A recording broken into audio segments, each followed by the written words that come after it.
do with Pledge of Allegiance. So why don't you, we're going to go right this way. That's good. There you go. You're good. We're all new to this. To your right, son. Body, right. To the flag of the United States of America and to the republic for which it stands, one nation, under God, indivisible, with liberty and justice for all. Thank you very much. Thank you. Thanks for coming.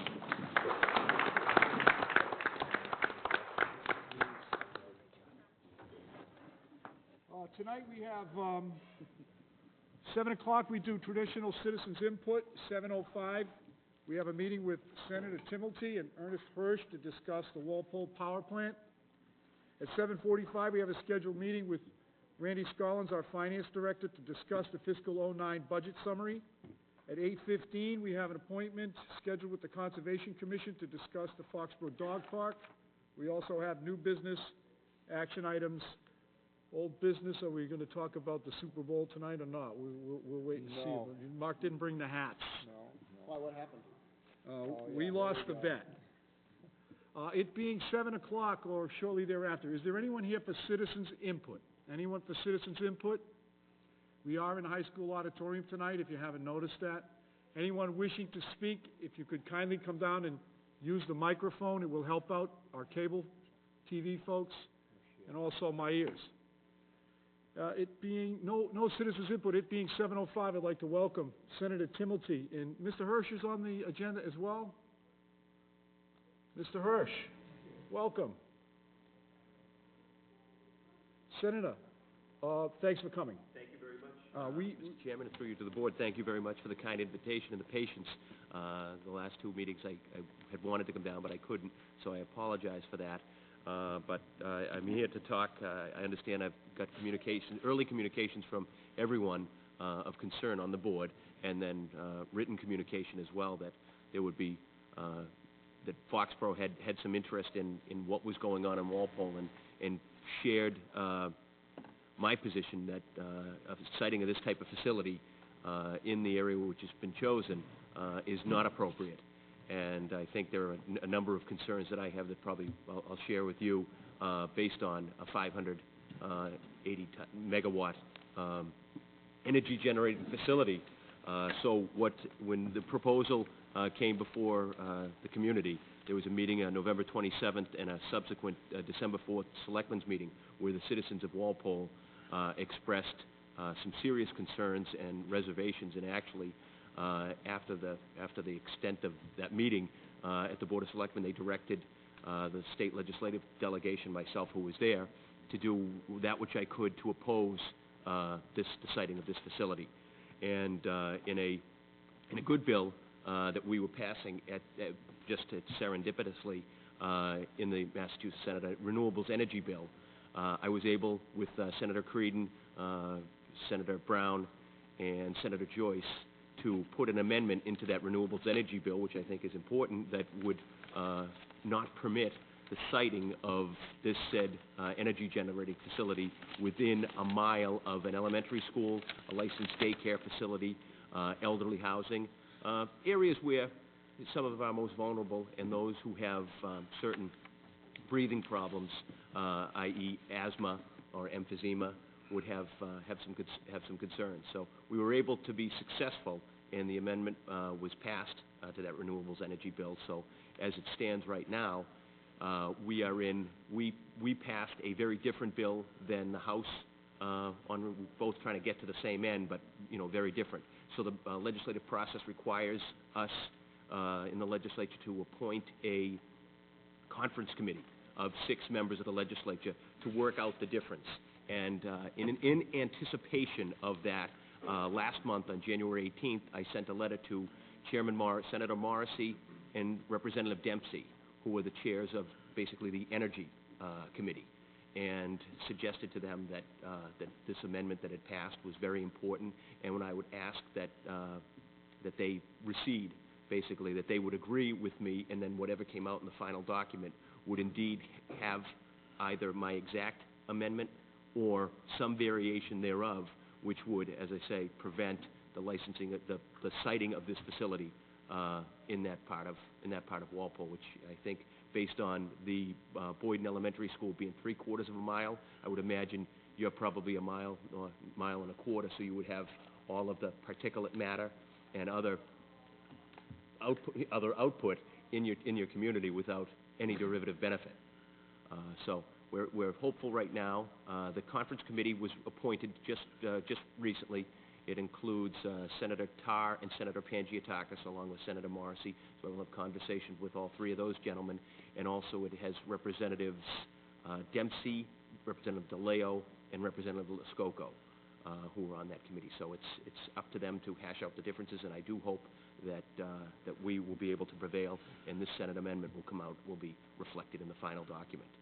But further from that, also educating myself and beginning to extend, what I've learned to people in my neighborhood, people in my town, and certainly in the neighboring communities who have some concerns about the Energy Facility Siting Board, which, if this amendment doesn't prevail, would have the role of deciding whether this particular facility was sited in this area in Walpole, and also one in an area in Brockton. So there is a process with the Division of Public Utilities whereby you can enter into this process. Anybody can. It's a very public and open process designed for citizen and community input as an intervener, as it were, that you would be able to share your environmental concerns. I mean, I have many environmental concerns with this particular proposal, and you could share that and testify before the Energy Facility Siting Board as an intervener, and that would give you your right to say, as a citizen or a community, to share your opposition, but also to have some sort of impact. I know that in a siting of a facility in Bellingham, I believe it was Bellingham or one of the community on the Blackstone, or a community on 495 that's in close proximity to Franklin. Franklin entered into the process as an intervener, and though they were not able to prevail on the siting of the facility, they were able to they were granted mitigation. There was some sort of mitigation, so even though it wasn't in your community, you were still able to at least have some sort of input, because you were going to be impacted very definitely. So that's where we are now. The company has not, as of right now, I'm quite certain, has not come up with a complete plan and filed that with DPU and the Energy Facility Siting Board. So many of the things that we're talking about are prospective, but we don't anticipate the plan to change in a dramatically different way that would make us think that this would be a good idea. I mean, they had talks of 250-foot tall smokestacks. There was in that proposal 2 million gallons of diesel oil would have been stored at the facility, and that facility happens to be over the sole source aquifer for the town of Walpole. So, and there's 16,000 gallons of aqueous ammonia on the site. So there would be a tremendous amount of truck traffic and some environmental concerns and impacts that I think that we're all we all share. The Rentham Board of Selectmen, the town of Rentham, town of Norfolk, and town of Sharon have also have also expressed strong misgivings about this proposal. So that is where we are.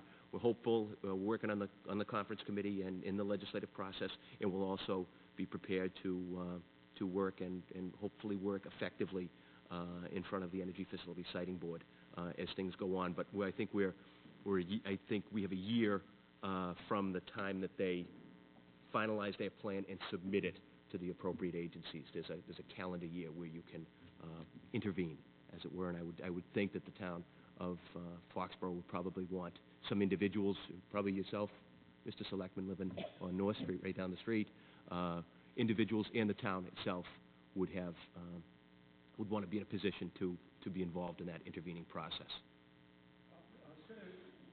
Is it fair to say that your office is opposed to the siting of the plant in Walpole? Correct. We were here a couple of weeks ago. Representative Barrows was here when you couldn't make it. He talked about lobbying activities, the expectation that there would be extensive lobbying activity. Have you seen that yet at this point? mean the... Lobbying by the power industry? Oh, or- absolutely, yes, yes, that was to be expected. You know, they are influential. They're, you know, this is in their interest, and they have, you know, a facility like this, I think it's somewhere in the neighborhood of $500 million worth of spending to complete and build this. And part of that is, so when you have an effort that expensive, certainly there were lawyers and specialists, and, I mean, they had 15 people at the original November 27th meeting, so they will be active, but the group in Walpole is well trained, well aware. I mean, they've been successful. There was going to be a sighting of an MWRA sludge facility. So many members of this group who are here today are well versed in community action. So and they're prepared to also do some things that would help them lobby as well. So, but we're paid by you guys to do that, and we should be better, and I think we will be. Well, I appreciate that. Senator, if someone here tonight or watching at home wants to reach your office to weigh in on one side or the other of the issue, what's the best way to reach you? Either by telephone, you know, right to the State House office. What's that telephone number? It's 617-722-1222. Or if you have access to the web, you just Google or do a search engine on Mass Legislature, and it's actually a very friendly site. So it's easy to use, and you can get a link directly to my all my information and even to my email. And you do your own email, don't you? Yes, I do. I've heard that, Senator. I've seen you type those emails. Yeah. You're going to start using caps pretty soon? Or? Only when I'm shouting. Only when I'm shouting, and I never have to raise my voice. Good thing for spell check, I spell check is... Thank you. is Mark, well, any questions for the Senator? For the Senator, thanks, James. At the last meeting, I had a small situation with your legislation because I'm not for the power plant in any means. I hope nobody lashes out at me for this because, as you know, Paul is working on alternative power sources in the committee right now. He's just getting started. LaRusso Corp. in Plainville took the old Plainville dump, started extracting the methane gas from it with a small power plant. It started at 10% efficiency. I did some updating. At the time I stated on the minutes it was 40%. It's up to 90% efficiency right now, extracting, and the methane has to be extracted anyways. So was this legislation going to stop towns like Foxborough from doing the same thing? No, because I didn't. One, and based on that question you had given me a couple of weeks ago, I went to take a look, and I knew that this was my amendment was pretty broad, and you know it was meant to be as simple so that we were in a tight time frame in the month. So I wanted the other members of the body to understand exactly what I was doing. But I had this discussion after your points with Senator Creedon. And we were going to work with that conference committee, one, to make certain that the amendment passes, but that we do some technical corrections to make certain that we're the building of unintended consequences. And I don't want my amendment to be, I want it to be successful, but I don't want unintended consequences. So we're working on language right now, presently, that would make certain that we're not knocking out any one of those, or not allowing any one of those particular things to go on. But we were very specific in where the towns were. I had thought about, geez, I know that some of my other towns would be probably interested in not seeing this happen, but short of hearing from the board or some agency in town hall, I wasn't prepared to add any of the towns in. So you'd be safe in Foxborough right now to do anything you want, because you're not in my language, which I have here. I'll show you and submit it to the board, and it's available to anybody who calls the office. Just specifically says Brockton, West Bridgewater, because they asked, and the town of Walpole. Another question is, understanding the whole impact of this power plant, wouldn't the impact alone on the environment in the area be enough that you wouldn't even have to pass a form of legislation like this? Don't you think that? Because And the, enterprise and rural review on the other side of the coin, what do you call it, selective legislation? Yeah, well, you know, there are communities that do like it. The town of Bellingham and Blackstone actually, as has been imparted, I mean, this is anecdotal, but that they had worked with the particular company to site the power plant in their community. They like the tax benefits can be, you know, between $1 and $2 million to the town, and some thought that was okay. And also, frankly, I think it's the Conservation Law Foundation who seems to think that that the emissions are much better than like the coal burning plant in Somerset. So this is positive. There's a demand, there's a need, and there are those in the Division of Public Utilities who think that this is good. So there are people who don't share our opinion, not just the companies, but people, townspeople, and some agencies don't share the position. But I mean, the cases of asthma, of autism, cancer. I mean, you know, I think there's, you know, they point to the fact, well, where are your studies? And, you know, the studies are, you know, autism is 1 in 122 in males right now in Massachusetts. It used to be 1 in 10,000. Certainly the spectrum has changed, but that's troubling. So we have, you know, there's something environmentally wrong out there, Sully, and, you know, I point to something like this, and I think that, you know, the neighbors and anybody who has their kid playing in Boyden Elementary School playground, you know, doesn't want this thing, you know, 3/4 of a mile away. So. I agree with you on that. I just needed to ask a question. Thank you. No, my pleasure.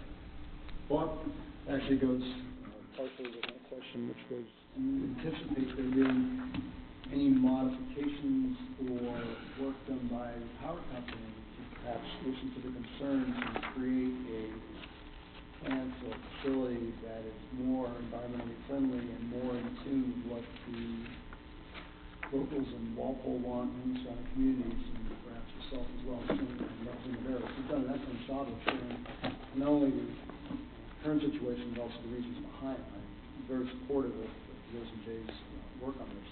And I think by our vote of last week, we demonstrated that support. Do you foresee it being a continuing process, though? Yeah. The company can work with the town and with the surrounding communities and with your office to perhaps create a better. Allay some of the fears. I would imagine, based on the tasting they took November 27th, that they'll change. You know, they'll take a different tack, and, you know, probably take some of the more you know, more harmful things or more dangerous things out of this. But at the end of the day, you know, it'll come down to, you know, I think the particular matter of them, you know, managing to convince through science that, you know, that this isn't bad. You know, it's going to be, they're going to have to go a long way in order to do that with me, and the emotion and the research that had been done at the November 27th meeting was totally to the counter of the site. But I'm quite certain that they will come back with a counter offer. We certainly appreciate this. I certainly appreciate your leadership on this. And, after our board took a vote, there was some discussion as to whether we should be involving ourselves. I think you, again, well explained why Foxborough is a player in this, and why at some point you would want to act and become known as an intervener in this process. Thank you. There's no doubt that you would definitely want to be engaged in that official process. I We mean, understand there's reason for it. Absolutely. Thank you. Senator, Mr. Feeney. Thank you, Mr. Chairman. Jim, thank you, too, for your leadership on this. This is, just, you know, a lot more information that we got tonight, and it certainly helps us move forward as a town and possibly get involved in the intervening process. Just procedurally, a question was, your amendment was passed in the Senate. Right. It stands in conference committee. Was there anything that was passed in the House that maybe kind of looks like this or that mirrors this at all? No, because the timeline was, you know, I probably, that would be more a question, you know, that Representative Barrows could answer, but I wouldn't think so, because the timeline of the proposal, the House had already passed their renewable energies bill a couple of months before, so there wouldn't have been anything that Representative Barrows could have done in that document. And, you know, we just did it, you know, we were lucky. I mean, I could have used you on the putting this thing together. You know, I wouldn't have Sully's question. It was a technical correction. But no, it was the timing. So this is, I don't think there's anything reflected in the House document, particular this site, or that you could use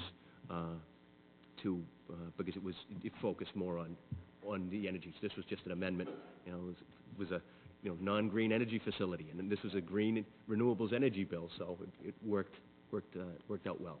They don't always work like that, as you well know. But I know you did some quick work on it, and I appreciate it. It's not the easiest thing to get done in that building, so. And I appreciate also, kind of allaying some of our fears that Mark brought up about, Foxborough and some of the things that we're gonna try and do, and actually there's a couple of members tonight from our Renewable Energy Committee to possibly cite maybe some wind turbines and good clean energy, smart energy sources, so that we don't find ourselves in this position going forward in Foxborough. So that was good to hear that, it was kind of, not site-specific, but that there were certain communities that it was important in, and that are specifically mentioned in the legislation, so, thank you. Well, I think that's a positive step. That's a, great thing that the board is doing, because, I think for 30 years or so, our energy policy has been very unsatisfied with it, and now we're starting to operate in loco parentis, because Washington doesn't really hadn't gone anywhere. We're still buying fossil fuels from countries that don't like us, and that's troubling. And I think that the bill that is a great thing. We're going to be 20% renewable energy by 2020, which I think is going to be important. And you're doing the things here in Foxborough. We should be doing them all over the Commonwealth, all over the country. We're way behind. Selectman Sullivan actually had suggested that maybe his entire work fleet go to Priuses. So he didn't know if he could maybe carry the trailer with a Prius, do you think? He would look great in that. Look with chains on the rear wheels. I don't even know what that means. I don't know if we can get it up your driveway. I usually back in anyway, so. Hey, we can shovel the snow, right? Are you all set, Paul? I'm all set, Mr. Chairman, thank you. Linda? I don't have anything other than great work, and I appreciate all your effort. Oh, thank you. And, I have one question, sir. it's great for you to come in and keep us all abreast of what's going on and how it's going, so. We can, as developments occur, I would be more than happy with myself and with Representative Barros to come down here and let you know how it's going and what we're doing. I think we should be engaged. Bob? I was just going to ask you, are you more comfortable dealing directly with Town Manager Ingala, or would you like a liaison from this board to sort of flow communication? I was just thinking of Paul Feeney, since he's working very hard on the green energy project here in town. It would make sense that he be involved, if for no other reason, at least to benefit him and his committee, to understand better the legislation and perhaps the opportunities that might be available through state grants or funding. Or Right. that might come up as they go along. I'm happy to work with anybody and everybody on this and any issue. That's the politically correct answer, Senator. Well done. I'm sure that if there's communication necessary between you and Paul, or you and me, or you and any of us. We're together a lot anyway, so that'll be very easy. Mr. Hirsch is here, participating in the agenda. Mr. Hirsch, Yeah. would you like to say a few words? Yes, I'd like to say a few words. Okay. Please, Chairman. I feel a little bit like Prometheus in this congregation, if you know who that Greek god was. Zeus put him on top of the mountain and let the other elements torture him, because he was guilty of one thing, bringing fire to mankind. Right. And I feel very much akin to that individual. I've worked in the power industry for over 50 years, and I've worked for 3 firms. In New England Power, I worked for a long while. The Brayton Point plant is one of my major achievements, I would say. So I have also well associated with the Burrillville plant, and I finished about 6 years ago 2 simple cycle gas turbine elements down in Southern California. Actually, one of them was in an exclusive community, Palm Springs. So I have a little experience in this particular regard. I've also worked very heavily on the environment.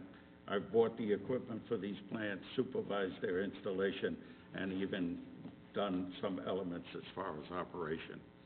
So in a nutshell, I've been on the other side of this argument quite frequently, and I've appeared before boards like this on numerous occasions. I've been accused of everything from blowing up astronauts to putting mercury in tuna fish. So I'm well versed in the other aspects of it. I've looked over your amendment, okay, and so if you're, and the whole idea is to be a little positive to see what you could do on it. I'm not familiar with the site. I am familiar with the type of energy production facility that is proposed. And there are several, Burrillville being one of them and Bellingham being another. And my advice to the committee is that they question the residents in and around those plants and determine what the results were as far as, not particularly what comes out of the stack, because in a sense that's meaningless. What's on the ground where the people are living is what you want to measure. I have done that kind of research, and it's very difficult to pick up anything as far as air pollution coming out of the plants. Most of what we pick out is sand and dust that comes from automobiles, and that's analyzed somewhere off the ground.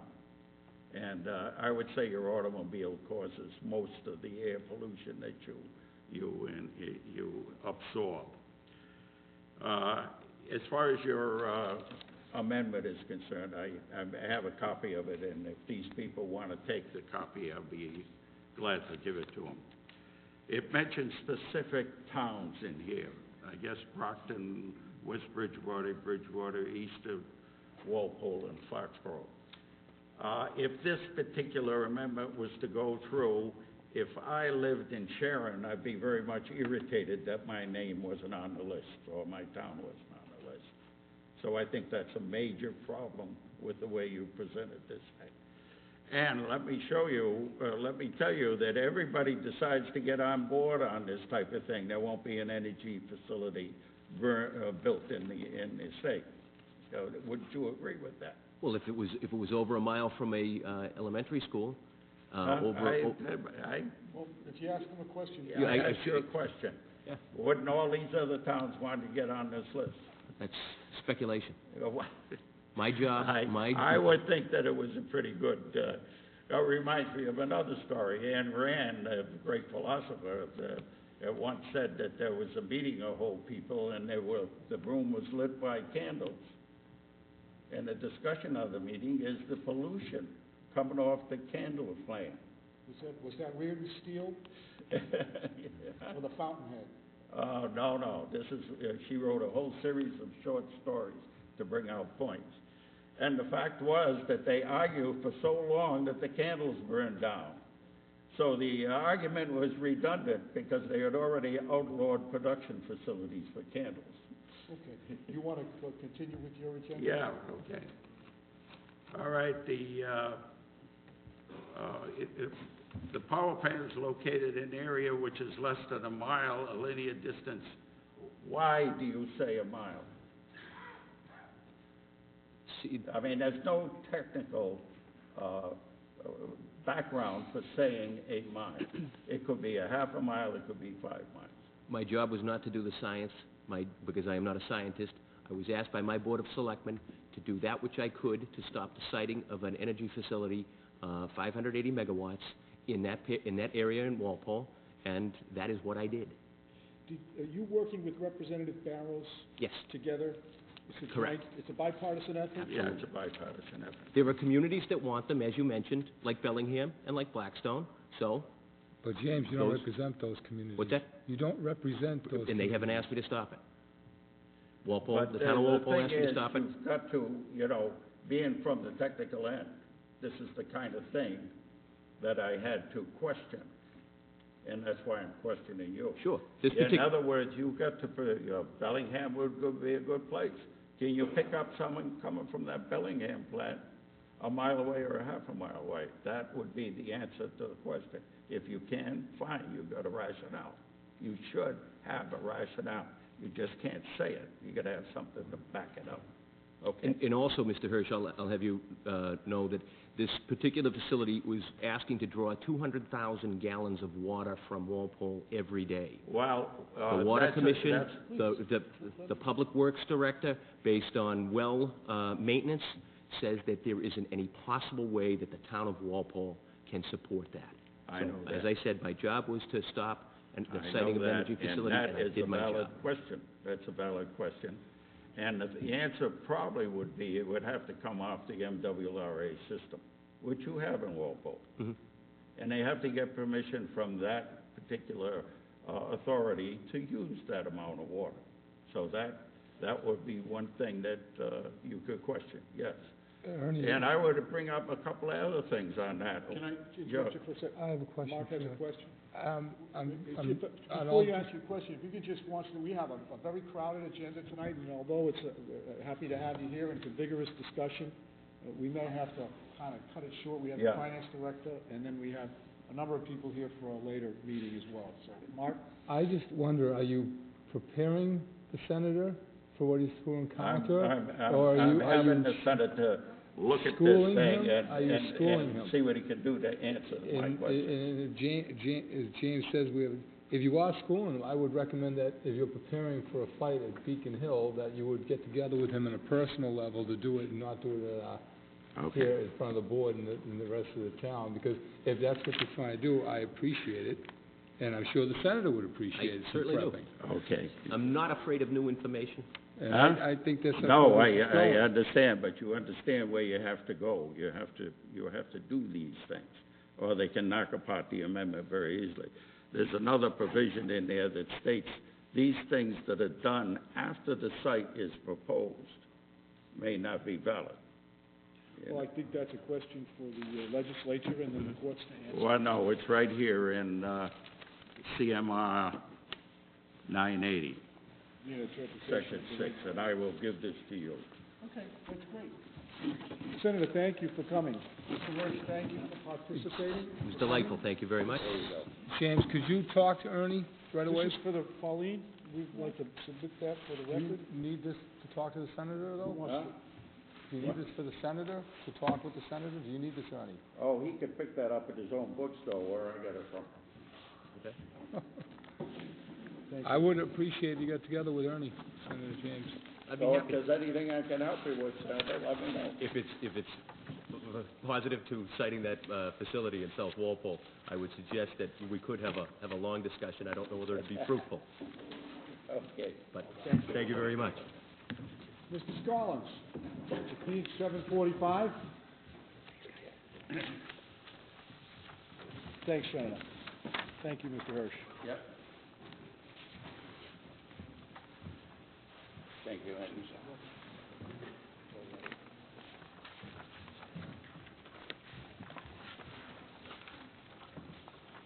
Randy, you're here to discuss the budget. Fiscal '09 budget, and you've prepared a budget summary for us? Yes, Would you take us through that and let us know where we're at? And sure. just basically take the floor and... Thank you, Mr. Chair.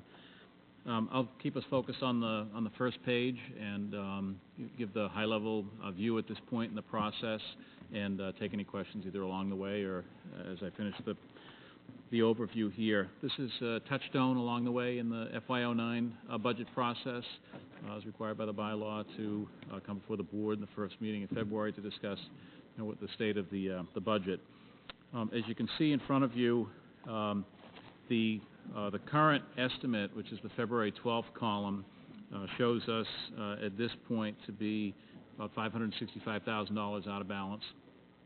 And what I wanted to do is I wanted to discuss the changes to date on the revenue side and on the expense side from the requests that were made back in December. So starting with the revenue, as you can see, there's been a significant increase to that forecast, $1,759,000 increase, which is very material, and there are three primary drivers of that change in assumptions. And admittedly, they are more aggressive than when we started in December. The first component is a $400,000 increase in the assumption around new tax growth from new value in the town. We had actually started out with a higher assumption on new growth from taxes. At the beginning of the cycle, we assumed $600,000 in new growth taxes back at the beginning of the process, which is a 50% increase over the prior year.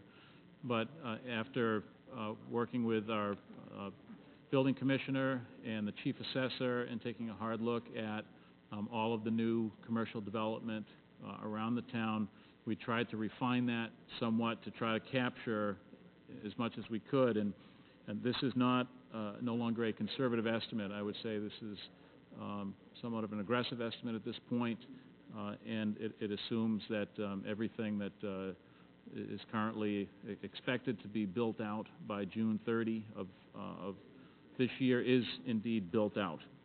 So that's $400,000 of the increase in the revenue for fiscal '09. The other major component is a substantial increase in one-time fees, $1,175,000 in incremental permit fees. These are also primarily associated with the new commercial development in the town. And I believe this was an expectation that that we're in a bridge year at this point as we wait for new tax growth to come in, that we would lean on these one-time monies more in the operating budget. So that's in essence what we have done here, is we have loaded in to a level that we have not done in the past. So that's $1,175,000 new permit fees. Again, it's temporary.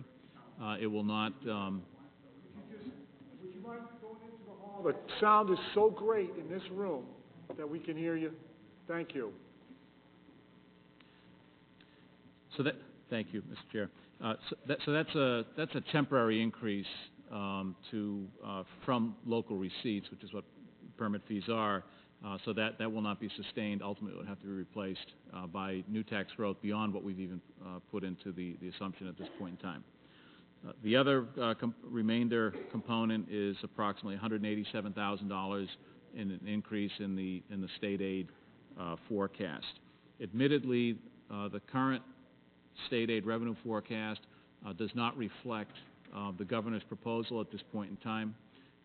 We've heard from multiple sources that proposal is dead on arrival, and so we are waiting the joint resolution from the House and the Senate, which we expect by the end of this month. And once those numbers are in, and the joint resolution started last year, which was a tremendous improvement for municipal budgeting purposes.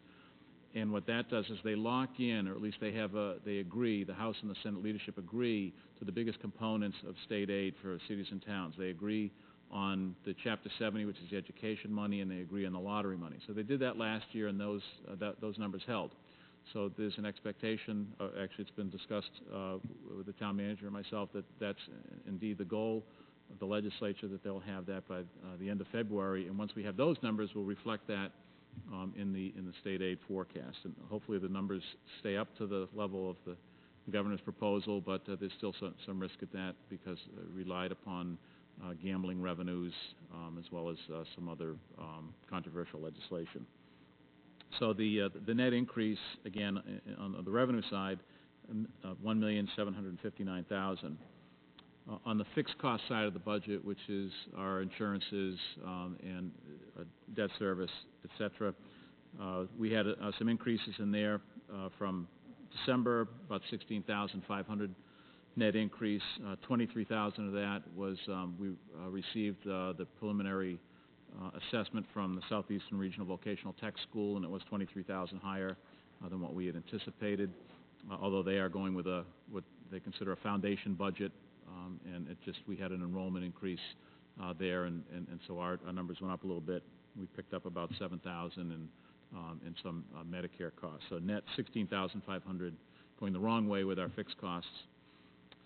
And then on the the operating budgets themselves, the municipal operating budgets and the school operating budgets, those budgets have been reduced from the original requests by a total of $530,000. The municipal budgets requests have been reduced by $288,000. The school budget was reduced by $242,000. So the net of all that, those have been the changes. The net of all that leaves us, again, $565,000 out of balance. If we were if the joint resolution resulted in a budget that was equivalent to what the governor proposed in terms of revenue for this town, would still wind up probably about $150,000 out of balance, give or take. Some of it is dependent upon how much worse our snow and ice account goes out of balance this year. Obviously, tonight's not helping, but that will impact it slightly. But that's the range of where ultimately we'll need to sit down, the town and the school leadership sit down and balance hopefully what will just be the remaining $150,000. In this, it's important to note that the budgets proposed, the townwide, school and town, reflects a level services budget. There are no new additions to staff or substantial improvements to any program, so it's important to understand that. And so the requested amount doesn't include additional municipal or school budget requests, which are being held aside pending funding if we should, once we do achieve balance, whether we're going to be able to generate enough savings in order to fund anything beyond the current service level that we have across the town. So that's in question. We'll be back in 4 weeks with the CIP recommendations from the CIP committee, which is meeting on March 1st, and then we'll also be back in 8 weeks from now with a balanced budget. Happy to take any questions or comments.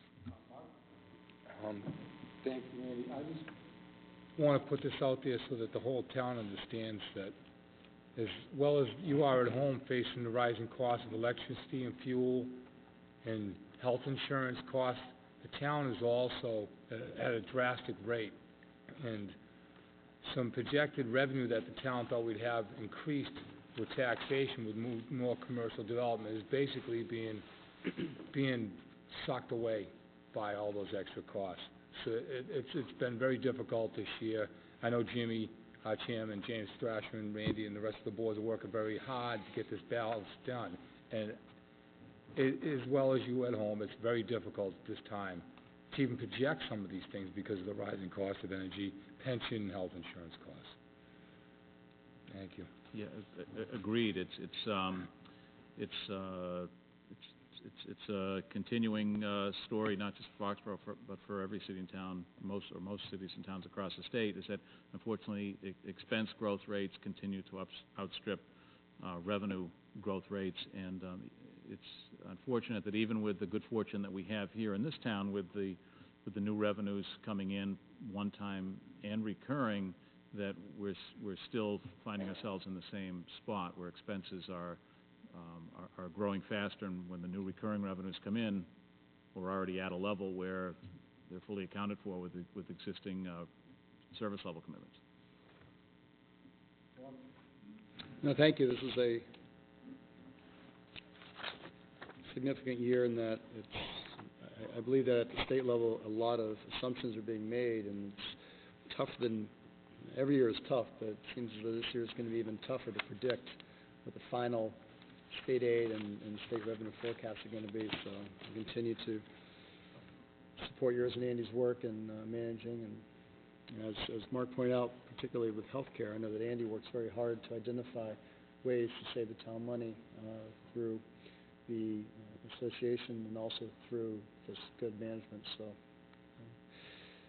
look forward to supporting Jim, and he takes his shot at supporting the budget process, as many of us have done, and look forward to the next update. That's a big part of it. When your revenues are limited by 2.5, limited by new growth, you always have to look at ways of saving additional funds.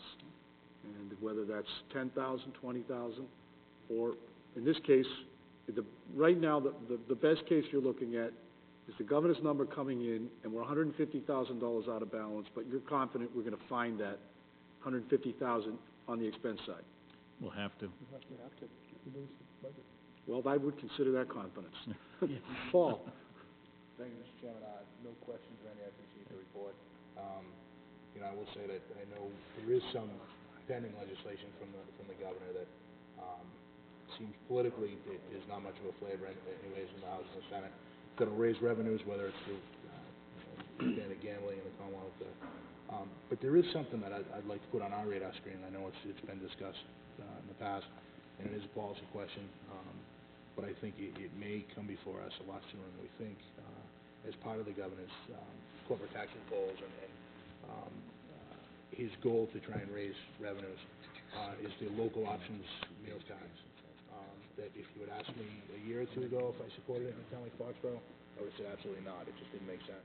But I think now with the expanded growth up on the Route 1 corridor and certainly a large amount of restaurants coming to town, it might be a nice way that we can look at possibly growing some revenue where we're kind of in a unique situation. So just something to put on the radar screen. You know, obviously it's nothing that's going to happen too quick, but it's just another way to kind of raise some more revenue for the town. It's difficult to turn away from any ideas like that at this point. So obviously, it would be a policy question the way it's been proposed if it does pass, local option, and I believe that would fall to this board. That's one of the issues where we represent the town of Foxborough. And if we're going to have an inordinate number of restaurants and be burdened with an inordinate number of liquor licenses, we would stand to gain disproportionately to other communities if there was a local meals tax option, Paul. That's a good point. Yeah, and I think, you know, the part that concerned me initially when the proposal first came out is, you know, you don't want to hit the local restaurants where local Foxborough people are going and having breakfast, lunch, and dinner, and certainly the senior citizens that are living on a fixed income anyways. But I think that was addressed in that specially priced meals, you know, early bird specials, certain meals at different times of the year, seasonal things like that, would be exempt from that, and you know, where we don't just have that one or two kind of small community-based restaurants anymore, we're gonna have a large amount up on Route 1. I think it might be something we should look at. Absolutely. Thank you, Mr. Chairman. Sure. Linda? I just thank you, and I, as I look around at other towns, I believe that because of your work and Andy's work and the other committees, we're not facing layoff of any of our public servants, and that's important to me, is our public safety mostly, and I'm just glad that we're here and that you're working hard for us and taking care of us, so I appreciate everything you do, Andy. Thank you, but there's a long history from the long-serving town manager to this board's long history of managing prudently, and we've been able to weather most of the tough times as a result of that, and so just following the playbook here that this board and the town manager in conjunction with the school committee's cooperation that we've been following for the last several decades. It takes a team effort among all of us, and we work hard to work with the revenues we have. I'm glad. Appreciate it. Randy, thank you. Anybody else? Well, thanks for coming in. Thank you. For those of you new to this, we generally take turns with Linda and Paul because they're on the other end, but tonight we're just going in a row. So, yeah, Andy, can we start at some action items? Because I would like to go through the minutes before our next appointment.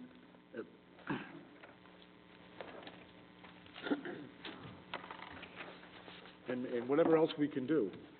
Okay, the board has on the first item on the list for approval, the minutes of your January 29th meeting. Pauline, thank you. I have to take responsibility once again for a rather lengthy discussion that we had that was among the board members. There were a number of different statements made, and I believe it was very difficult to follow. Under the old business section of page 3, just above that, though, I spoke to Attorney Tuig, I think that's the 18th of January, that my notes indicate I spoke to him then. I have not heard back, by the way, from Attorney Tuig on that. If you would change that to January. And under this first paragraph if you could all just follow along with me, and maybe we can agree, and then each one can have particular input. At line 4, it begins, "he said." I think that it says, "he said," the response from the Attorney General's office. What I would prefer it to read is, "he said he approached Attorney Valenzuela's office," because that's what I did. It wasn't the response from the Attorney General.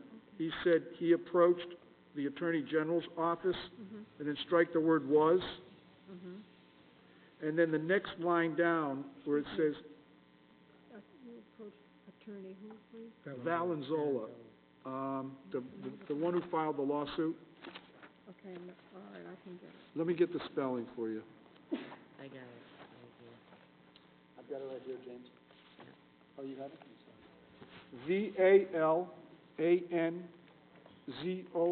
Valanzola. Okay, thank you. 2 lines below that, Pauline, it says, he did not get a commitment from, and the word conservation should be Attorney Valenzuela. Okay.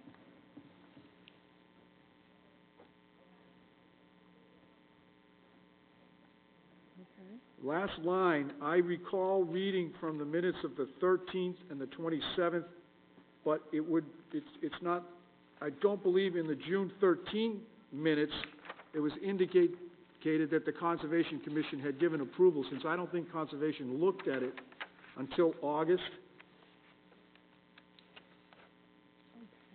Okay, so, Well, that was 2006, so yeah. I'm not sure what that line refers to. It was just as I recall, it was just 1 or 2 lines in that meeting that referred to this issue at all. Right, but it wouldn't have been the June 13th minutes. Okay, would that have been then, on the 27th? I don't have those minutes with me, but I don't think Conservation was even approached relative to the operation of the dog park until August. So, Okay, all right. with the, Perhaps we need to strike that? I would say, either the board can offer a suggestion based upon a collective memory, or I don't think it's I think it would be accurate that at some point it was indicated that the Conservation Commission had been, but I can't give you the exact date, but it was not June 13th. Okay. If you want to have it at some point, then, Should we shelf the minutes till we can? I'd like to get through the minutes and make sure that we have a clear record of what we did at the last meeting before we can convene the next meeting. That's what I'm trying to get through here. If I could support that, Jim, you had referenced in your memorandum to Attorney Valenzuela that you were referencing June and July of 2006, and I think we should be comfortable accepting that as the time frame that you're putting in the minutes here, since that's what you referenced. No, because I didn't, what I had in my file were the public records relative to the attorney's opinions. There were no, if I provided the minutes that were read into the record at the last meeting, it would have been June and July again, but Conservation, I don't believe, had reached that issue in July. Right. So my preference is to keep the months out of it, and at some point, and include instead the statement, "at some point." It was indicated, because it clearly was, at some point.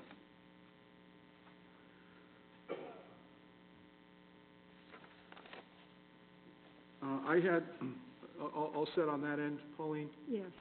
The next page, second paragraph down, it's attributable to Paul, and perhaps Paul can verify that he did say this, 5 lines from the bottom. Paul feels whatever restrictions or conditions are imposed on users of the dog park, the Board of Selectmen should not interfere with the Conservation Commission's operation of the park. And the reason I question that is that later, Paul did make a motion that we, in fact, should adopt rules and regulations. Paul, do you recall having said that? No, Mr. Chairman, I think, and I'm just kinda writing notes on, where I was in that point of the conversation, Pauline, where I think, what I did say is that in the event that even if I conceded the fact that Concom had the right to open the park, I still think it was this board that should, promulgate rules on the dog Should or park. should not? That should. That this board should be the one to levy the rules on the dog park. If I could still have the floor, Paul, the 2 paragraphs down, it starts with my name, but I believe that was Paul amended the motion. There's a later discussion about the amendment that's, I think relatively accurate reflection of my memory, but I was not the one, who amended that. It was Paul. Right, Paul? Right. So it was, the First Amendment. Paul Feeney amended the motion, and then hopefully we'll come to a clear understanding. Yes, it's actually recited down below. I think that was the citation in the next paragraphs of the motion accurately reflects the wording of the motion. So you're suggesting that the first sentence of the 4th paragraph just be stricken? No, the first sentence should read Paul Feeney. That's what I'm saying, Okay. Strike Jim Thrasher, put Paul Feeney. Correct. The last paragraph on that page, the motion was not by me to ask Conservation Commission, and That was my motion. I have a distinct recollection of having we said that the motion, restating the motion as being a request that the Conservation Commission come to this meeting. It was clear to me that that was what this board was voting on. Because after the meeting, it wasn't even clear whether they would come. It was simply a request. So it was a request? Yeah, I mean, the word ask indicates that, but I recall using the word request being used, but the motion wasn't by me, It was by I. by Mark, and the vote, Motion by Mark Sullivan. Seconded by Bob. so the motion was by Mark, seconded by Bob, and the vote was 3-2. Correct. And there was one more change, in the paragraph above where my name is out and Paul's name is in. Down the bottom, the last sentence, Jim Thrasher suggested that designated speakers be appointed. I'm more comfortable, and I put this in front of the board. Let me read it first. Jim Thrasher talked generally about how... I'm sorry, I've lost, where are you? I'm in, page 4, the Okay. paragraph where Paul's name is substituted for mine. Okay. And let me just read this to the board and see if this comports with their memory. Jim Thrasher talked generally about how an orderly meeting could be conducted with designated speakers. I recall talking about if there was an attorney going to speak on behalf of one group, or perhaps there were designated speakers, how we would run that so that it wouldn't be a free-for-all and people shouting. So I would be more comfortable with the board's approval to amend that, to strike the word suggested, and to insert in place of that, talked generally about how an orderly meeting could be conducted with designated speakers.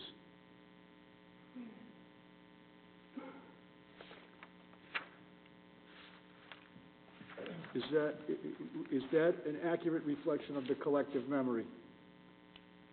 Fair enough. I have no problem with it. Linda? I don't have any problem. And I agree with you, it is very important that we get these minutes accurate, as they're obviously going to be referenced at some point. Okay, Mark, do you have, that's all I had, Pauline. Okay. That's all good. Bob? I have a minor correction, Pauline, and I realize there's a lot of back and forth. In the page that starts off with the words Conservation Commission had given approval, Okay. the next paragraph begins, a lengthy discussion was held. The second sentence, Bob Hickey suggested, if we could amend that to read, Bob Hickey suggested that the Board of Selectmen should not undermine the ability of the Conservation Commission to manage conservation property. Period. You got the words right, I just would tuck some of those words into the next sentence. Okay, could you go back Yes. again, Bob Hickey, Bob Hickey suggested that if the Board, of Selectmen? no, Bob Hickey suggested that strike the word if.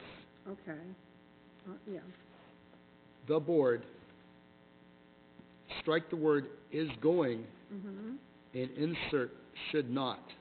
okay,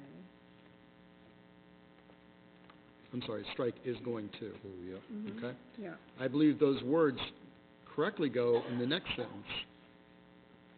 That would read, is it our intent to shut the whole operation down?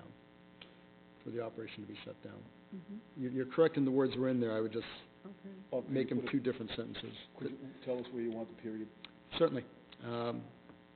Bobby suggested that the board should not undermine the ability of the Conservation Commission to manage conservation property, period. Okay. All right.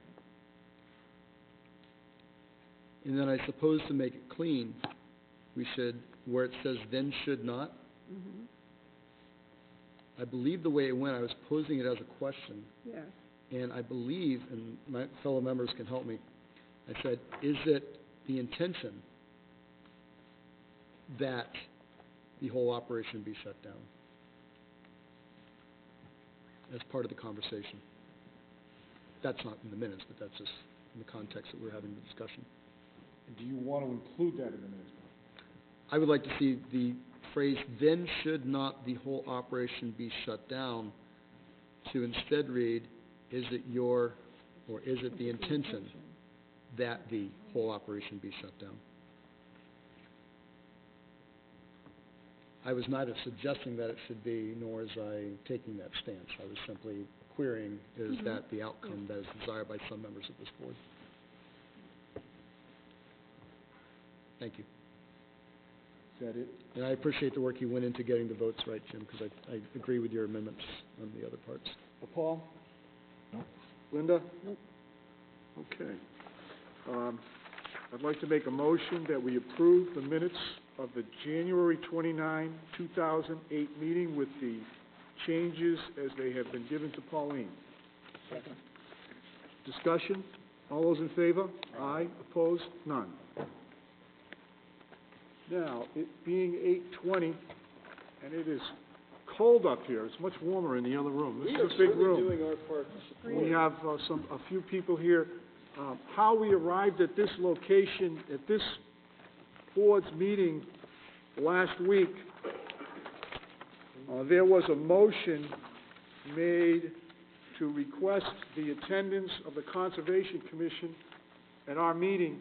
There was a discussion held as to where that meeting should take place, whether it should be in the meeting room at Town Hall, in the McGinty Room, at the Public Safety Building, or perhaps here. And the board, at that time, did not vote to move the meeting elsewhere.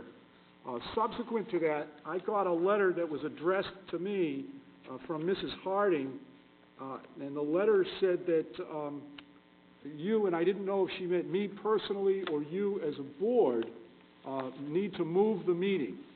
There were a number of people came to a selectmen's meeting last summer at Town Hall. The room was full. I did not know if it was Mrs. Harding's intention to invite people, or if she had a better understanding of how many people were interested in this meeting and planned to come. Since our board was at meeting, I called the town manager's office, who on behalf of, Sandra, I think on behalf of Town Manager Galler, called the school department to find out if this room was available. Again, if the inquiry from Mrs. Harding was numbers, I'm not familiar with how many the McGinty room holds, whether there were going to be 100, it looks like there's maybe 50 or 60 people. Mr. Cutler counts them better than I do. But in any event, that's how we ended up here. So having requested the Conservation Commission to come, if the Conservation Commission is here, if you want to come and sit up at the table with us, that would be fine. Can we stay in the audience? I think that the preference of the board was the way the whole thing was set up, that you come and sit with us, and you've been requested to discuss the dog park. We've had some developments that maybe we can discuss as a group as to how we're going to handle them.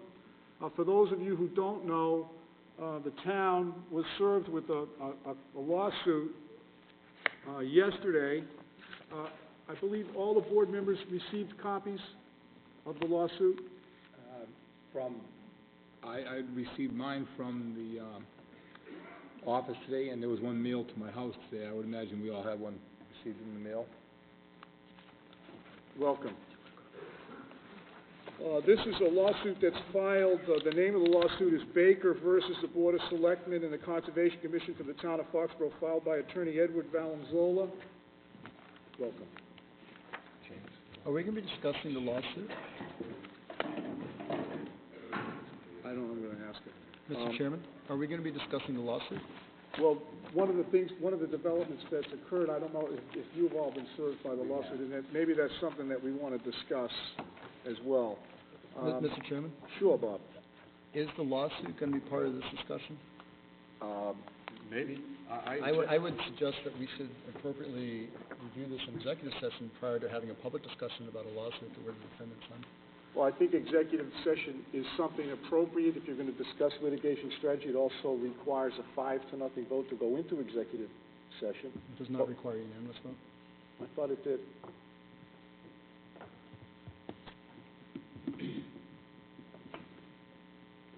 I would just requested that you suggest, come, okay? We're here. And if you could, just for the record, if you can give Pauline the names of the Conservation Commission members that are here, and we'll have a discussion. I'm Robert Bodie, unfortunately acting chairman of the Conservation Commission. That's another new development, Bob? Yes, it is. Douglas Davis. Judith Johnson.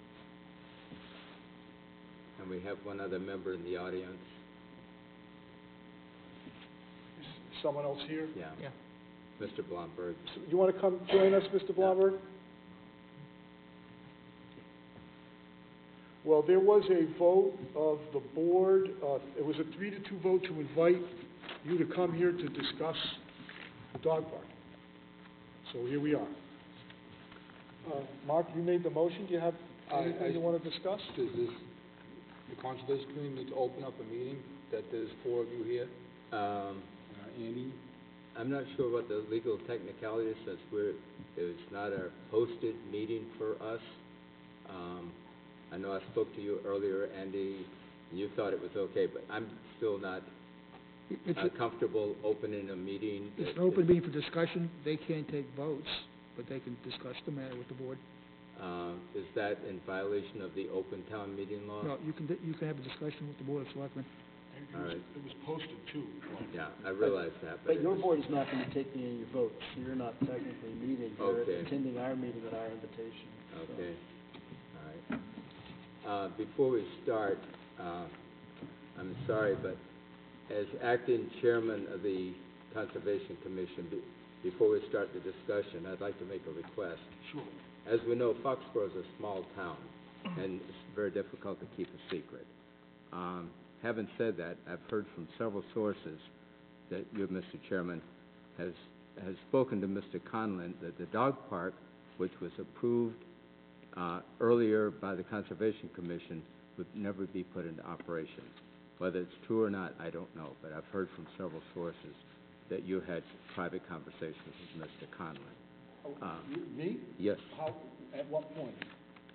During the time he was purchasing this house, I would assume. No, Okay. that's untrue, and thank you for raising that. If you heard that, if that rumor is out there, no. Mr. Conlon called me to complain about the dog park. He came to the Board of Selectmen meeting in either June or July, and then called me another time to complain about the dog park. Okay. The sources that I had was that you told him that it would never go into operation. Well, why don't and- you tell us who your sources were, Bob? Mr. Chairman, point of order. Sure. The gentleman, with all due respect, is out of order. It's based on hearsay. Well, We shouldn't be doing that I in this mean, meeting. If he wants to say who's telling you this, it's not true. Well, okay, that's fine with me. As long as it's not true, fine. I'm Well, just telling you that If you people call- have come to me and have spoken to me, and I just wanted to clear the air. I'm sure that other people have heard the same thing, and if it's not true, now's a good time to clear the air. I appreciate you saying that. As a matter of fact, I did not know the dog park was operating until there was a discussion at the Board of Selectmen in June. So I couldn't have made the statement that it would never operate. Okay. Thank you Fine. for Okay. allowing me to All clear right. that up. Yep, thank you very much. Sure. So are you acting in the best interest of the town and not, in the interest of one particular party? Is that a true statement as well? Absolutely. Okay. I have always acted in what I consider to be the best interest of the town of Foxborough. I'm not opposed to the dog park, and I never have been opposed to the dog park. I was receptive to the original plan and immediately started suggesting ways that the plan could be put forward. And if you check the record, you'll find out that that's true. I think that the dog park is a good idea, and the number of people here are testimony to that. I don't think it's in the right place, and I don't agree with the way it came about, and I think we have a number of problems in the operation of the park and in the way it has impacted this neighborhood. And I have suggested a number of times that we need to amend our dog restriction law to allow an off-leash park. We need to find an appropriate location for it, and we need to properly manage it as a town with a designated, appointed town committee or through the recreation department. That's what I've said publicly, and that's what I've said privately. Thank you. Questions? Mark? Who am I directing the questions to at this Well, moment? we requested the Conservation Commission to come and discuss the dog park. I came to your meeting. I was clear at that time that I thought that the hours were extensive, and one of the ways we could have met some of the needs of that locality was to limit, I believe I suggested perhaps it should be closed on Sundays. Maybe you can close at 5, Monday through Wednesday. There were a lot of suggestions that I made that night, so Well, Yeah. now, hopefully we're going to get through this. with, Bob raised an interesting question, though. I've had a lot of discussion today. Now, identify which Bob you're talking, okay. Mr. Hickey, Selectman Hickey, Okay. That's right. is it appropriate to be talking about this now that we have a pending lawsuit starting the 14th? That's raising a I good don't feel question. comfortable doing it. No one's required to talk about it, but there's no prohibition against it. Right. That I know of. Their meeting that I attended last night, they had voted not to discuss it. You're not required to discuss anything. Without a court order, nobody has to do anything other than comply with the law. But that's why I'm asking, should we, most of my discussion was gonna be on the pending lawsuit tonight. Well, I'm So- prepared to discuss the pending. I think it's a matter of public record, and I think we should all be prepared to discuss it. I think it raises some significant issues. Then I'd really be interested in hearing what Selectman Hickey has to say next, because he's probably gonna try and persuade me out of this conversation.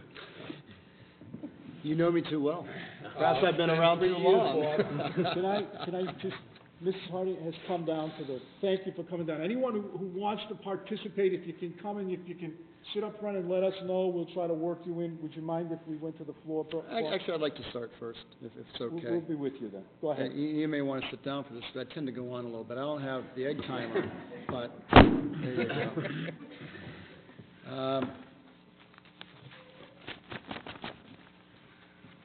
I believe that this board acts in unison at times, and acts by majority vote at times, all for the betterment of this community and all to support our agreed-upon mission, which is to do what we feel individually and as a whole is best for the town.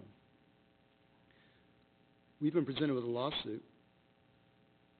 No other lawsuit that I can think of in the last 5.5 years that I've been selecting have we had a public discussion about it prior to reviewing it with town manager Gala, usually with town council, or in this case, council signed by the third party, prior to having an open discussion about it. I am very uncomfortable having any discussion about this lawsuit, about the legs or lack of legs in the lawsuit, For this lawsuit, part of it is a defamation piece. And that defamation piece, and aside from my personal opinion of the frivolousness of the lawsuit, or at least of that piece, anything that we say in these open meetings are likely to be taken by this attorney, Vergonzola, what's his name? Valenzola, and used against us. And I will not sit here and have a discussion for the benefit of a party bringing suit against us. Time and again, we in government are in a very uncomfortable position of having to negotiate in public when the other side has the benefit of being able to negotiate behind closed doors, being able to create their strategies, being able to take actions that are not in the public forum. We don't have that opportunity. And I think that's a good thing. We are government. It's supposed to be open. It's supposed to be before the people. But I think the taxpayers who are going to be potentially supporting this lawsuit are owed every opportunity to be able to be in a position to best defend it, and that is not done in open session without having a strategy session, which is one of the 7 reasons why we can go into executive session prior to that. So I adamantly am opposed to having any discussion about this lawsuit at this time, in open meeting. I'll be happy to go into executive session and have that discussion, but I will not give any opportunity for Valenzola to have ammunition to use against me. Since I am named as a defendant, I will not have that discussion. My question is this, to the Conservation Commission. I realize you're not in open session, and I understand the reason why you're here is Acting Chair Bob Beatty. And I would also suggest that later in this meeting, I'm going to make a motion that we refuse to accept the resignation of Conservation Commission member Hawking, because I think he's way too valuable a resource, and I think this board has done a disservice to your board. And this is my personal opinion, one I'm sure we'll get into discussion later, has done a disservice to your board by not supporting you in your ability to manage your own properties. So my question is this: do you require at this time our assistance in forming regulations, mandates, rules, regulations to assist you with management of this park? Well, we have made regulations, we've made adjustments to those. We're always open to suggestions. I'm very familiar with those meetings you've had. Perhaps you could share with us some of the accommodations and adjustments that you've made in response to concerns by the neighbors. Well, we've changed the hours. We've added more posting regulations, thanks to the two young ladies that have worked very diligently on this project. And that was done not at taxpayer expense, That's but correct. at private donations. It's all privately funded. Yes. What were the hours, Bob? If originally, if I recall correctly, it was, I want to say dusk to dawn, but it was dawn to dusk. And then there was some... That was 7 days a week? 7 days a week, and there was conflict. Typical. It mirrored our regular regulations for the conservation land. Exactly, for use of conservation land, Okay. dawn to dusk. And then there was a question of when is dusk, when is dawn, and we were not going to get into the splitting the hairs. Well, it's 6:59 and then 6:60, you know, this type of argument. So then we did set some hours, specific hours of operation, and then we reduced the hours during the winter time because obviously it gets darker during the winter hours. We adjusted the hours at that time. I know some of the neighbors have complained that someone was there 15 minutes early, but since they implemented a system of locking and unlocking the gates that kept the people out of the park, they, quite frankly, it's open area. If they wanted to come 24 hours a day, they could get into that area and do whatever they want to, because the police chief wanted us to keep the main gate open for easy patrol for them. So that main gate is open. People could come in there 24/7, but the dog park area was kept under lock and key. They had specific people to open it up in the morning and to close it up at night. that, I think part of the problem is that by locking it and segregating it and allowing only to operate as a dog park, you're excluding the other 14,000 people from Foxborough from using the land. How do you respond to that? Should go into executive session to discuss anything like that. Actually, I would like to respond. I'm curious to know, prior to this dog park opening, what was the condition of that park? Well, wait a minute, Bob, I appreciate. Well, this is but a direct I do have answer to your question. I mean, it's a legitimate question. And I'm helping you answer the question. What was the condition of the park? Condition of the park was horrible. There was, Was it locked? no, It was locked. it was locked? It was locked. The only way to get into it is through a hole in the fence. Okay. Well, it was still. I'm helping you answer the Yeah, question okay, posed thank by you. Selectman So Thrasher. it was already locked away. Yes. It was not possible for So the who public was to u- get into that area. Who was using it? Teenagers having sex, homeless people, people using drugs, Parties. parties. All right. I wanted to raise a couple of points, Bob. We have a policy disagreement, you and I have a policy Absolutely. disagreement about the authority of the Board of Selectmen. It's not personal to the Conservation Commission. When I came to the Conservation Commission, I came with all due respect to all of you. I was asking for your input as we went back to town council, and I have at all times. But my difference is having to do with the authority of the town manager, which is how this controversy got started, whether or not, under our new form of government, the town manager had particular authority to do things that the town manager, when he was an administrator, may not have had. And when I ran for office the first time, one of the reasons I ran for office was I wanted to be part of the makeup of the new town government. And I've been looking at the Town Manager Act that vests the executive power in the Board of Selectmen, the exercise through the town manager general supervision over all matters affecting the interests and welfare of the town, have general administrative oversight of such boards, committees, and commissions appointed by the Board of Selectmen, which would include the Conservation Commission. The town manager's power and duty manage and direct the daily reporting and supervision of the animal control officer.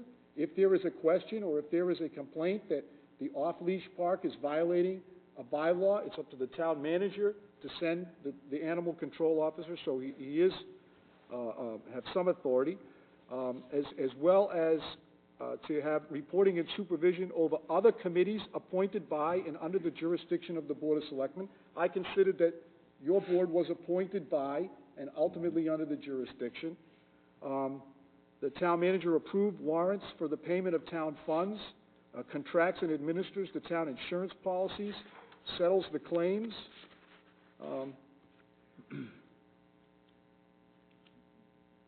He prepares the budget, decides what's going to be spent, what's not, or what's going to be included in the budget under the, with the consultation of the Board of Selectmen, and there's an actual citation in this particular document, directs the action as deemed necessary to ensure that all operating and capital budgets under the direct control of the town manager are maintained in accordance with the town meeting vote.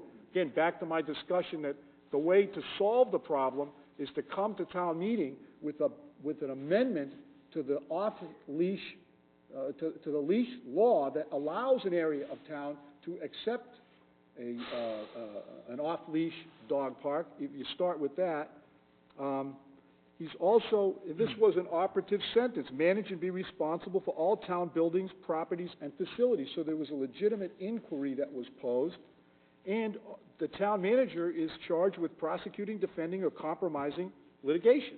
So there are two boards are target of the lawsuit, and Bob, with all due respect, you who didn't want to talk about the lawsuit, did in fact talk about the lawsuit, and it is a matter of some public interest, and no one's talking about secret strategy or how it's going to be defended. The fact is that it's here, that it's on for a hearing on Thursday, so it's not like there's a luxury of time available to have a joint meeting of this committee when the town manager has authority under the Town Manager Act. So a lot of where I'm coming from is the policymaking and Town Manager Act oriented.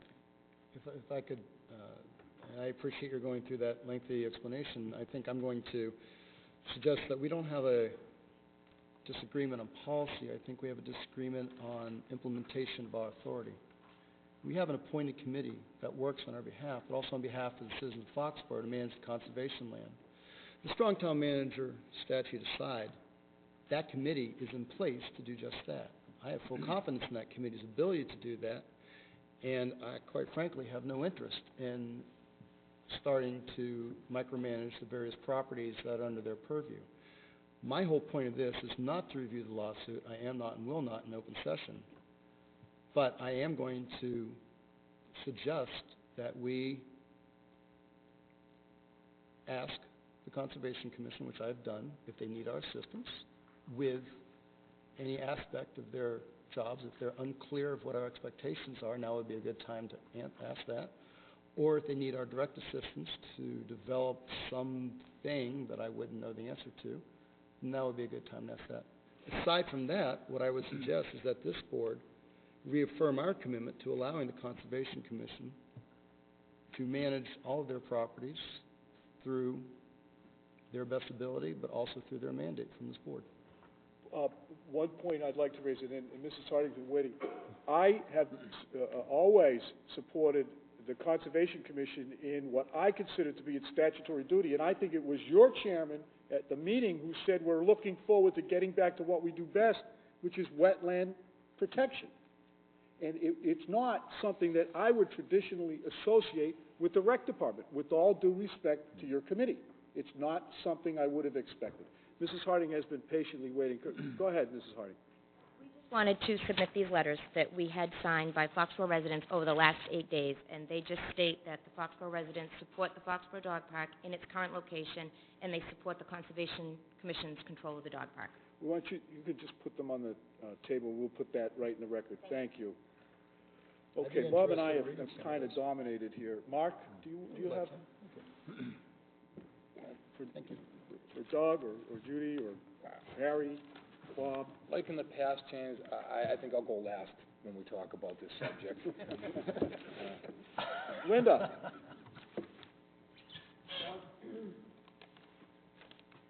I said I wasn't going to say much this evening, but I have the need to say, obviously, the town is spending money, even though these girls have worked very hard and raised the funds for the park itself. Now we're into money because of the suit. And obviously I'm not going to talk about the suit because the majority don't want to talk about the suit. But there's money being spent. I'm concerned about spending money for the town on this one issue.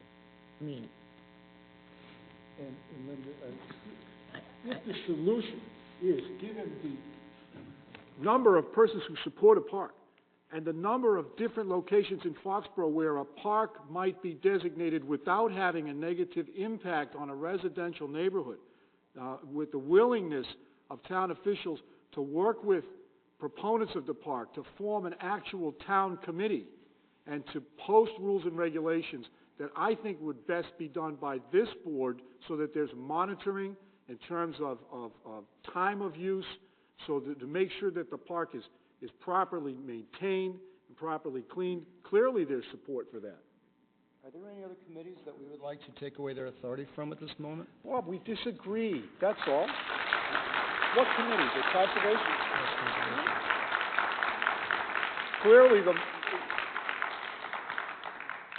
Clearly there's a disagreement, and the disagreement has wound up in a lawsuit, and that's not where we want to go. You know, I think the disagreement is not with a lawsuit. The disagreement is how we functionally operate as a board and how we treat the over 39 committees that operate in this town by volunteers. We ask them to do a job. We ask them to take time out of their lives. We ask them to put their talents, resources, financial sometimes, together to create solutions, monitor situations, come up with ideas, policies, all things that are necessary to make this town function. I, again, would like to ask the Conservation Commission, is there something you specifically need us to help you with as you go with your missing on the Conservation Commission. And I wish you'd answer that question, because it's the third time it's been brought up. Well, I actually don't feel that there's any need for you to give us direction. I mean, we've done pretty well for ourselves, I think. All the things that you brought up that we're doing right now. We're monitoring the park. We're making sure it's clean. We're posting hours. We're telling them there's regulations, it has to be locked. I mean, all the things that you just spoke about, we're already doing those things. So, you know, I don't... And if there is a problem, there are authorities that the dog control officer can deal with issues, or the Board of Health. There are certain circumstances that those boards can get involved. But at this point in time, we have not found that there have been any complaints that have been substantiated. And in lieu of that, not lieu, but in addition to that, we've had 2 legal counsels saying that the dog park is an approved use for that area. And with your permission, I'd like to ask the dog officer to tell us what he has found down there. I'm sure he's been called a number of times, and I'd like to get on public record his response as to what he has found when he's been down there. Bob, that's a good point, and I did want to raise the issue of town council's opinion. Town council's opinion. Mr. Chairman, I make a point of order. I'd like to request that we go into executive session for the purpose of discussing pending litigation. Is there a second? Motion may not hear any second. Town council. Let me give you a chance to think about this, Jim. You know, I mean, you know, what we're doing here is, once again, we're just sitting here, and I know that some members of this board have been very helpful to Attorney Valenzola in All right, let's clear that up, Bob. case, In but terms of helpful to Valenzola, I received a letter from Mrs. Harding. I responded. There was a letter to the Board of Selectmen. It's a burden on Town Hall to put papers together, and I had get paid a papers in lot my of money file, to and do I would that. have done this for Point of anyone. order, sir, you have a motion to go to executive session. Mr. Chairman, it wasn't a motion, it was a Discuss point of order. It was Motion wasn't seconded. It was a point of parliamentary inquiry by a selectman on this board, and it's your ruling that matters. If you want to speak, could you come down to the microphone? I am going to accommodate anyone who's asking for public record information if I have it in my file, because it is about cost. It's what's the cost to call Town Hall and have Town Hall dig it out, or to make it available. And if it's our town council who's making a ruling, I don't think town council properly looked into all the ramifications of what they were doing and understood that he was going to create a situation where the Board of Selectmen and the Conservation Commission were at odds over a particular use on conservation land and have a disagreement over that. I'm not And aware that... if town council had done, Bob, don't please. If town council had told us from day one that we had concurrent jurisdiction, then maybe we would have all gotten together and there would have been a different procedure and a different layout and a different outcome. But town council didn't do that. We got information piecemeal until the last meeting when Mr. Feeney pointed out that in town council's motion, he points out that there are 4 or 5 areas of town that have jurisdiction over this particular piece. That's right. Okay? However, I didn't need town council to point out to me that it is under the purview of the animal control officer to respond to dog complaints, nor did I need town council to point out to me that it's under the jurisdiction of the Board of Health to monitor water quality and fecal runoff into the cow pond, which used to be the swimming hole. And I really don't need town council to tell me that it is our responsibility to try to support negotiated agreements, to try to create bonds between various parties so we can create solutions that will benefit the entire town. What I do need town council to do is to advise me, as I'm not an attorney, nor was I elected to be an attorney, on particular points of law. None of the members of this board are here because we're attorneys or recreation center operators or whatever else we do in this world. What we're doing is, as a board, meeting issues as they come before us, trying to set policy that's not only proactive and seeing in the future, but also supportive of our of what we're trying to accomplish as a town, be it budget, be it quality of life, be it commercial development, being residential taxes. But then finally, what we're trying to do is also create mechanisms by which citizens can deal with things. Do you go to Conservation Commission to deal with conservation land, or do you go to the Board of Selectmen to deal with conservation land? I've given my opinion. I do not want to talk about the lawsuit in open session. I think we've already spent upwards of $4,000 for legal opinions. I do not believe this board as a whole is in disagreement with the Conservation Commission. Individual members may be, but as has been stated or misstated several times, that does not mean the entire board is at odds with the Conservation Commission. I feel no such odds myself, and I would make a motion that this board reaffirm the Conservation Commission's ability to manage the property and that we do not interfere with their ability to do such.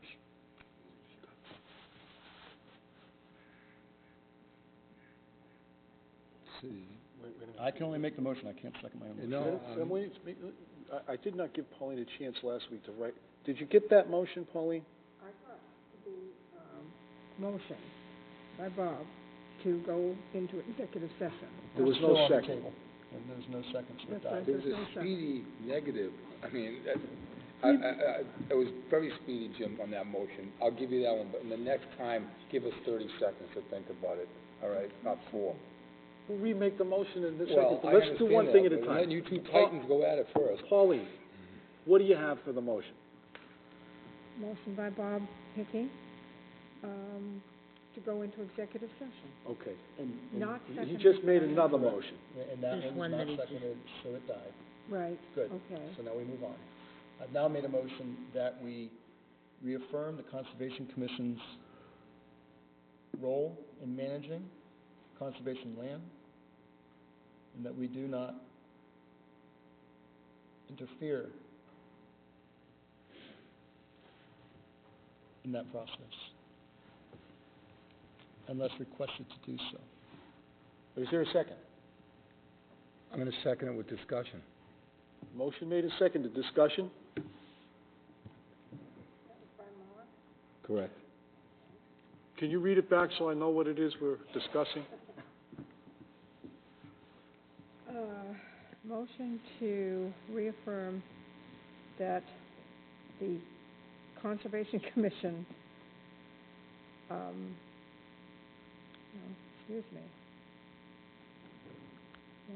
to reaffirm that the Conservation Commission. I'm sorry, while we're doing this, is there a thermostat in this place that can be turned up?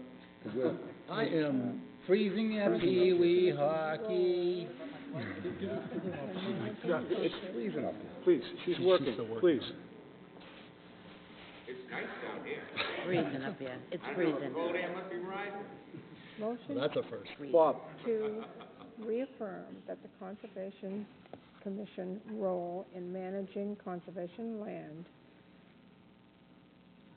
And that this board, And do not interfere with that process. motion made and seconded. Unless Discussion? asked to. unless requested. Request. Yes, I'm sorry, I had my thumb over that and I didn't see that. That's because you're trying to keep your thumb warm. They're open, anytime you want to be interfered with, you can ask. Discussion. Linda? That only took 20 minutes to come back to Linda. Okay. I'll discuss, but I thought that Mark had first rights to discuss because he seconded the motion, but, Thank you. I would concur with that, but I'll give you the opportunity to speak first. no, you go ahead. All right. If I start to cross the line on your lawsuit area, just give me a little nudge and I'll stop, because I kind of concur with you on that at this And point. by the way, I fully respect all members of this board in their ability to implement or execute this office as they see fit. My statement's not meant in any way to speak negatively of any one of us up here and what we believe. I'm just pointing out my opinion and how I see our roles being here. So don't feel afraid of whatever. Okay. My whole day has been spent on this. There's been not 1 hour or a minute I spent on work. I talked about a dog park all day that I think a lot of people in this town have put a lot of effort into. I went full circle with this from the beginning to the end, with communications with Andy, Randy Scollins, fellow members, Bob, Hickey, Bodie, and Hickey, and Jimmy Thrasher. And I'm coming back to my original conclusion that we need to put this back in the conservation's hands, because at this point in time, it doesn't matter. The town's going to court, we're gonna be sued. I tried to find a way out of it all day, and just so the town's aware of this, we have an insurance policy in case of lawsuits. The insurance policy has a deductible of $7,500 that will come out of the taxpayers' money. All right? If that lawsuit does come to an end that we lose, the settlement will also be paid by the taxpayers of this town. Just so that's all clear for everybody, okay? So, and that means their attorney fees, et cetera, whatever is stipulated that I can't talk about, as I think at this point. So, is the Conservation Commission comfortable with that, knowing that you have to deal with this on your own? As long as I feel we have your support, yes. Well, that's what Bob Hickey's question was earlier. Are you asking for our support? Do you want us to stay out of this? Because a lot of this motion depends on what your answer is. And this is what we're coming from. If we don't have the authority, I've asked today to tell you what to do when it comes to this lawsuit. That's the opinion. Everything is based on opinion. An attorney's opinion over here, another attorney's opinion over here, until it comes right down to the judge's opinion, which is what we're all going to live with. That's the one that counts. Right. So, It's called an order. so I've met with Debbie and Heather today for probably 2 hours.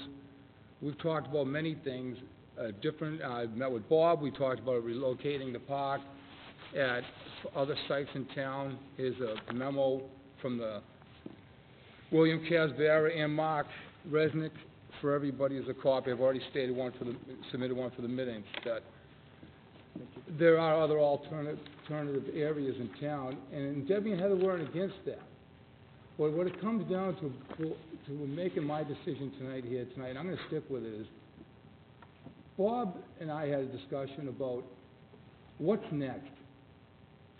It's just not the dog park. What it comes down to now is any time the town wants to utilize land that it owns in conservation or the Board of Selectmen, recreation, anybody, if somebody doesn't like what's going on across the street, is that what's gonna, we're just gonna get a lawsuit together, we're gonna sue the town, and the town's gonna back down? Well, you know what, I'm not in first grade anymore, I'm not being bullied anymore, so, I'm not gonna, bow down to the lawsuit. I'll take it.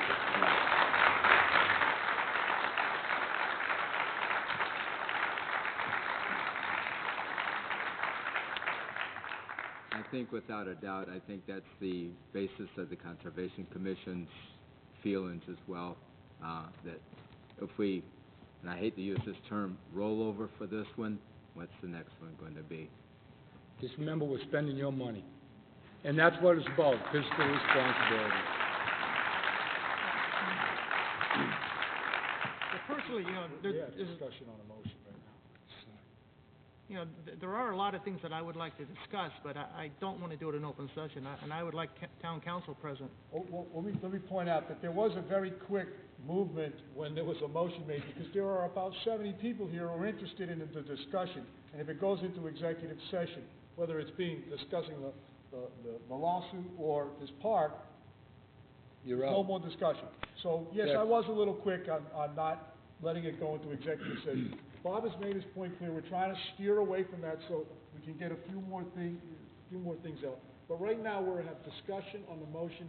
I think, Linda, is it over to you or Paul? Well, I have the faith in the boards that have been entrusted by this board. Certainly, the Conservation Commission has done their job, and they're sticking by their guns, and therefore, I will stick behind them because I applaud their efforts. I also applaud the efforts of anyone who uses the dog park, as well as the girls who invented it. My problem is, I don't want to see us spending any more money. And hopefully, things will go our way, and we won't spend a whole heck of a lot of money on this. But Judging by this, stack of letters here,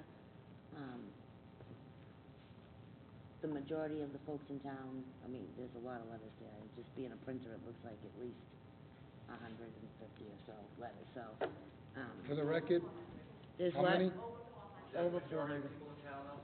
No, and that's not what I go by either, is, you know, if we were at town meeting right now and there was a motion that the whole town was voting on, obviously that's when, and that's probably what needs to happen.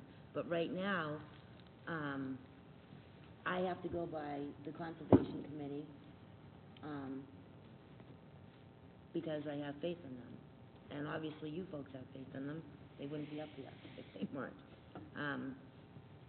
Do I want to bow down? Is that what it's called? I don't think we're bowing down. I don't think we would bow down. That's not what I'm sitting up there for. I'm interested in what folks have to say, obviously, and I think that if we go right into executive session, again, we don't hear from the people of the town, and that's what we're here for. Otherwise, we'd be up in a nice warm room at Town Hall instead of... We do have a program where we review executive session minutes, and they do come out, but we have a motion on the floor that has been seconded, and we're discussing it. Paul, have you had an opportunity to discuss the motion? Yeah, it's, I haven't, Mr. Chairman, but thank you. It's absolutely ridiculously freezing up there. Oh, it is. I think you guys are doing this on purpose. We got them now, baby. We've been sitting close together for warmth, and it's group hug. As a student of politics, this gets its own chapter, because this is a great ploy by somebody. You know, in respect to Bob's motion, I think it's a political tactic to kind of pigeonhole us into staying away from this discussion that we've been having for the last few months, and I wish he felt that way last week when he voted to have this meeting, and I voted not to have the meeting, because I didn't think there was an end game in sight. I didn't think that it was going to be productive, and so far it's kind of lived up to that. Look, you know, as far as taking a stance to support the Conservation Commission, I support anybody in this town that wants to volunteer and step to the plate and become a part of this process and you know, fulfill their civic duty. It's something that's not easy. It's time away from family. I support anybody individually and as a board that wants to do that. But I was not elected to serve as simply a rubber stamp for the Conservation Commission or any other board or individual in this town. I was elected with a little bit of autonomy to represent everybody as I saw fit. So I won't take a vote to support unilaterally the actions of the Conservation Commission, whether or not I you know, agree with their stance on this issue or not. It's just not good policy, and I'd ask the rest of my colleagues on this board to consider that, you know, that every time we get into a disagreement on the actions of another board, that we simply to stay away from that discussion, we ask for a unanimous vote or a majority vote to support whatever that board does. So, in respect to the motion, I'll vote no on that, Mr. Chairman.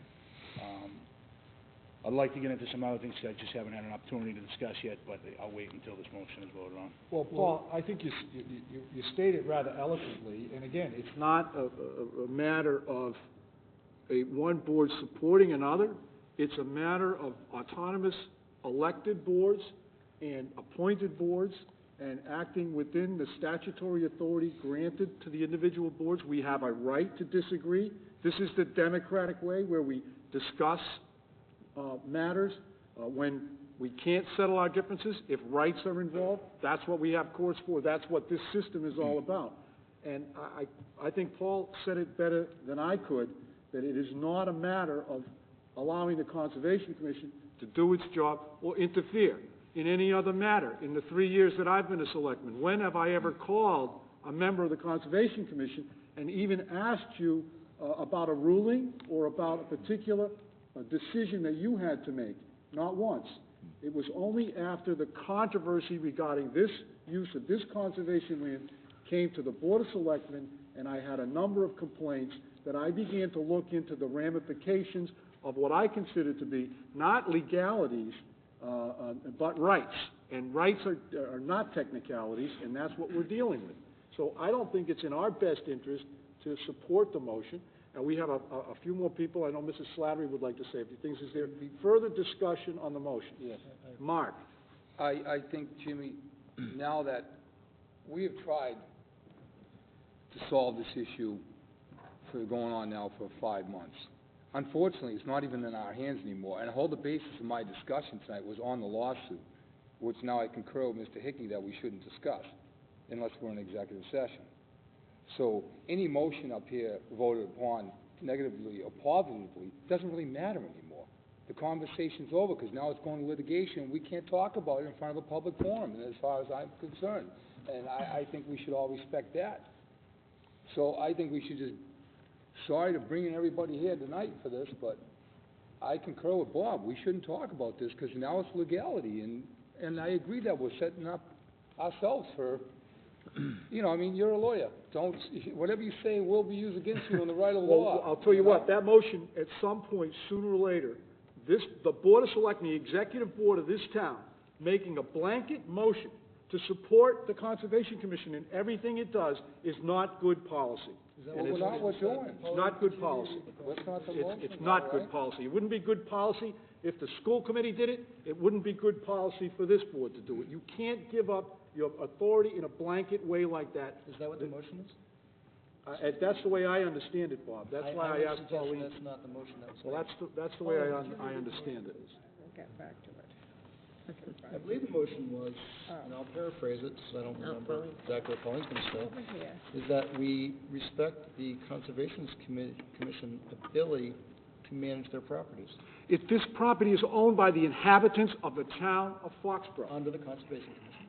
well, let's be clear. It's owned by the people of Foxborough. The Conservation Commission manages it pursuant to 48C. Amen to And that. reasonable people can disagree as to what that means.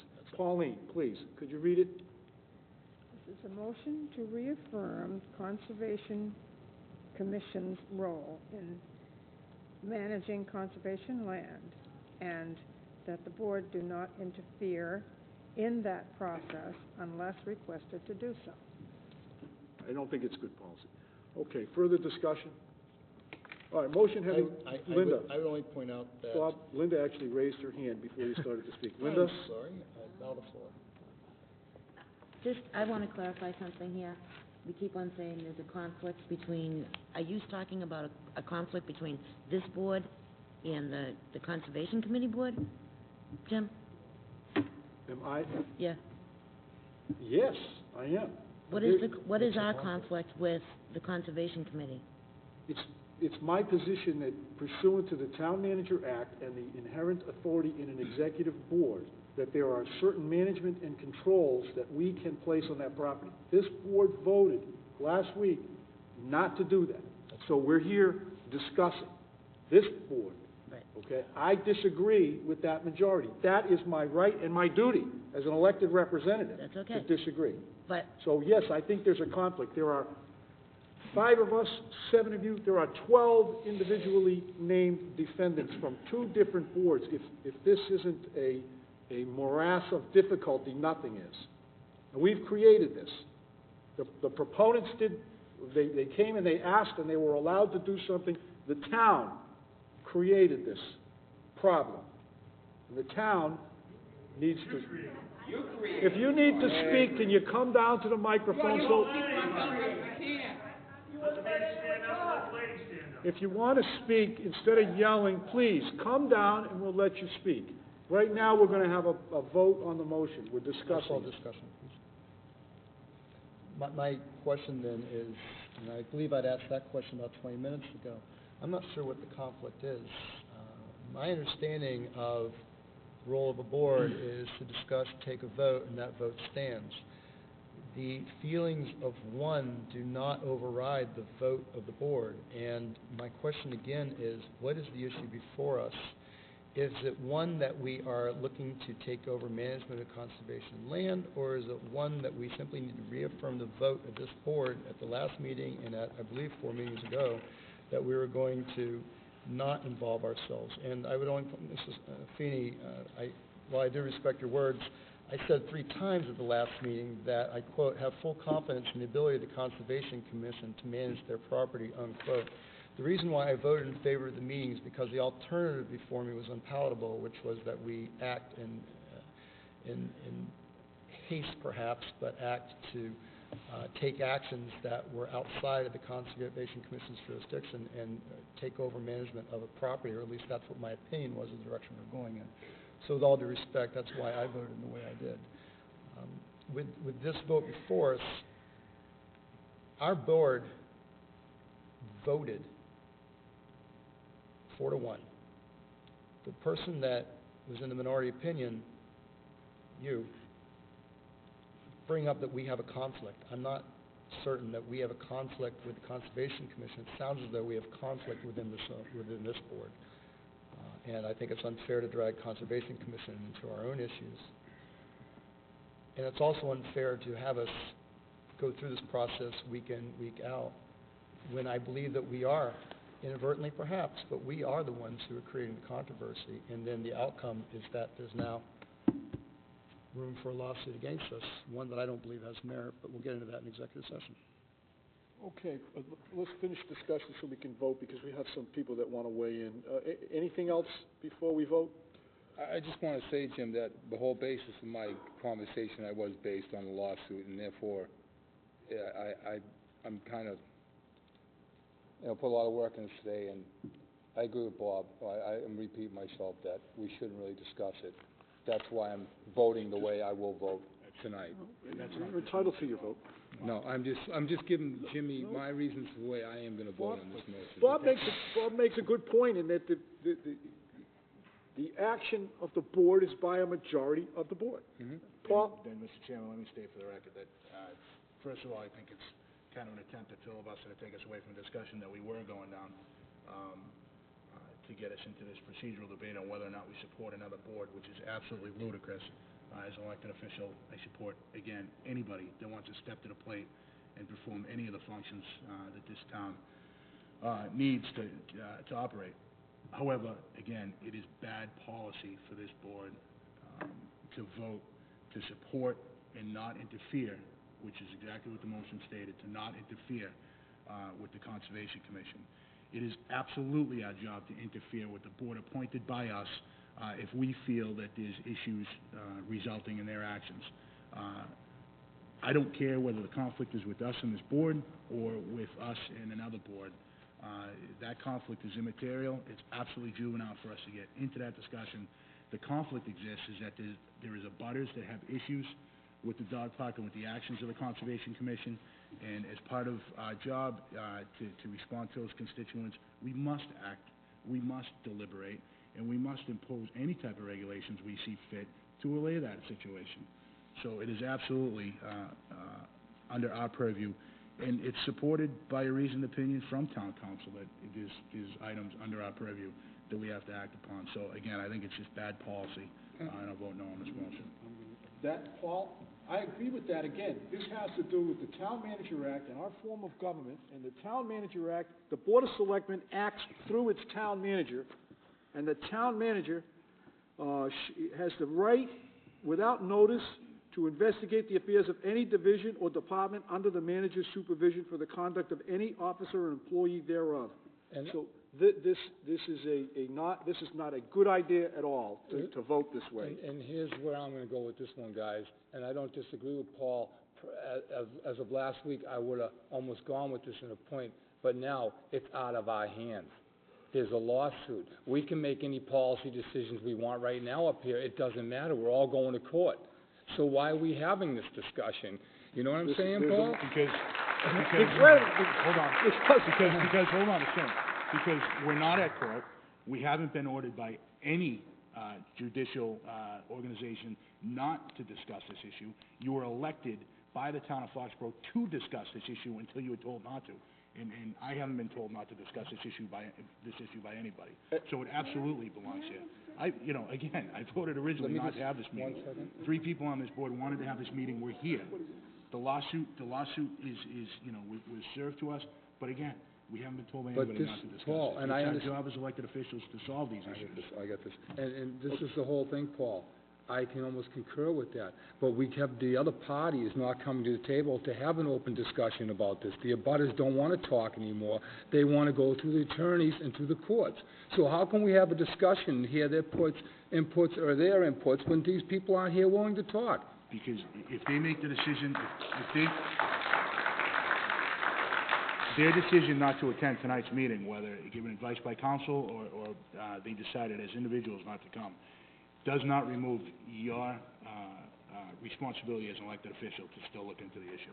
Oh, Judith, you wanna have something you want? I just see, this discussion between, your board and our board and, who's managing what. We have said that we would be happy to entertain any suggestions that the selectmen may have to manage the park.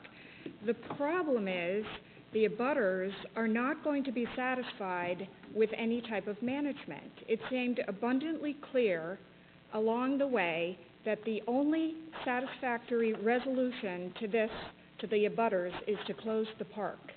And that we were unwilling to do. So we were willing to work and manage the park, and there were a lot of things that were done to try and alleviate some of the concerns. I mean, conservation land is usually open from dusk to dawn. We limited the use of it. It's usually not locked. We had to lock it so that we could keep people out. I mean, really, if there's, the solution is whether or not it's going to be closed or not. And she does bring up a good point, James, because right now there is somebody trying to control the park by running it, managing the park. And as town council has made 3 statements in that. One, you disagree with their statement on passive recreation. One, you agree with that we have authority over adjoining boards. And another one you agree with that the Strong Managers Town Act doesn't really play into that. Well, here's the third one, okay? I asked him directly, if this park is not managed the way it is right now, what can we do? Can we still go down there and operate anytime we want and do whatever we want? He said, yes, absolutely. So, no matter what, the abutters aren't going to be happy, because if we don't operate the park the way it's managed now, or improve it to where it's satisfactory of them, and to come back to the table to improve their situation, maybe close it on Sundays from 7 to noon, or to adjust it, to try and work together as a town, not just 2 individual parties, which have now separated. We, as people, can go down there anytime we want and do anything we want. That's part of passive recreation. We can ride our bicycles, we can have picnics, we can go fishing, just like they say their rights can be, So this is where we're at. Pauline, you're doing a great job down there. You're getting all that? Do the best you can with what you have, and then we'll try to fill it in next week. We really have to take a vote on the motion. Paul, the last word, and then we're going to vote. Mr. Chairman, I just wanted to get into that discussion that Mark was talking about, but I wanted to ask that we move the question off of that. Okay, motion having been made and seconded. All those in favor? All those... Bob's motion. Oh, yeah, there's only one motion on the floor. All right. All those in favor? All those opposed? All those abstaining? I am, Abstaining? yeah. 2-1, the motion fails. Mrs. Slattery, you've been very patient. Well, we could use you on parliamentary procedure. We could probably use you on open meeting law, too. Stick around. To make a comment, obviously we're conserving energy here, so it's working. Anything to cut down the cost. I was going to put on my coat, but I thought maybe Mr. O'Leary wouldn't look good. Well, when I put mine on, I make a statement, I'm not leaving, so. Jim, I do have a concern, sitting on a town board, and it's a little hard to hear you in the back, but you made a statement that you had given some information or whatever to the attorney because they had requested it and you thought to keep down the cost. That was really one of my considerations, Okay, sure. all right, all right, Costs on but let me, both ends. no. But I do that, Martha, on a regular basis when somebody asks me for information, whether you're a lawyer in a case I'm working with, or you're somebody that calls me up, I would do that. All right, but Jim, I think when sitting on a town board myself and sitting with 5 other members, if I thought for 1 minute there was some pending litigation, I certainly would rather that they contact the committee in writing, and that way everybody knows what they've been given. At this point, I personally, as a taxpayer of this town, have no idea what information you gave to that lawyer. And I think it's a very dangerous precedent to be setting. And sitting on a board myself, I'd be upset if someone sat on my committee and there was maybe some pending litigation, and somebody handed out that information. So just food for thought, Jim. I think it's No, a dangerous Martha, precedent to the be point is- setting, First of all, the point is well taken, and Yeah. I appreciate what you say, and you're giving me an You opportunity. know, and you can't be a peacemaker all the time, and maybe Absolutely. that's what you're trying to do, but I think because now it's in litigation, I, as a taxpayer, have no idea what information Right. you've given to that So lawyer, let me put it in and I take context. So exception you with are that. correct. The better practice would have been, if I'm even gonna put it together, Yeah. to have Andy's Go office do through- it for me. Go through the I office. called, our board had a discussion, and I asked everybody, let's go, reach out, let's try to put a group of people together that can have a discussion and settle this. And I called Chairman Hocking, and I asked him, would you be willing to participate in discussions? And I suggested a few other people that might make sense to try to bring some closure here. And I, at the same time, spoke to Attorney Valenzola, and I said, you're representing some people. He said, well, I can't have any discussion until I see what you've got. I said, well, I have opinions of counsel. I had some questions that I wrote, and I have some minutes from my meeting that I just read into the record. So I think that you're correct. The better practice would have been to do it through Town Hall. Oh, And I absolutely. stand corrected on that. Especially But at this point, the because reason, there is litigation, so the we have reason no I did idea it what you've was said. to induce a discussion. But thank you for allowing me to clear that up. Good point. Well, to clear it up, but I do, Right. as a taxpayer, I take exception with that. I don't think Exactly, and anybody if should you put read themselves on a the limb. way the newspaper wrote it, they didn't realize that there were numerous requests for documents from Conservation Commission. It was as if I volunteered it for no reason. I was inducing a discussion and trying to get them to come to the table. It didn't work, but thank you. Go ahead. And just one other thing, you know, when you talk about barking dogs and whatever, you know, it's too bad that we can't sit down at a table and discuss this rationally.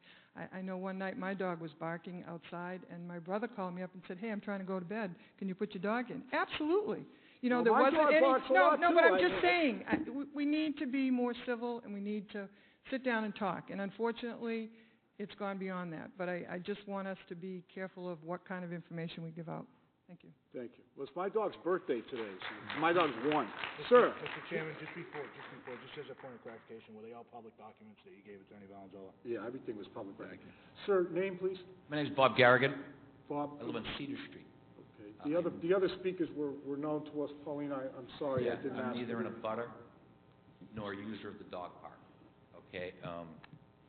Obviously, hey, I love dogs. You didn't come for the heat, I know that. I love dogs, okay, but I'm a taxpayer, okay, fighting to pay my bills like everybody else. You know, my thing, I'm not familiar with the Conservation Board. I appreciate it. I'm not familiar too much with the Board of Selectmen. I haven't attended a lot of town meetings, I'll be honest with you. Who am I to talk? Well, I'm a taxpayer. I pay a lot of money for taxes. This guy seems like it's a political mess, and I know you guys are losing sleep over it. No, that's a good point. We asked town council what the solution was, and he said, political. It's okay, you can talk. Relax, guys. Everybody's Anyone uptight. who wants to speak, just come down front. Everybody's uptight.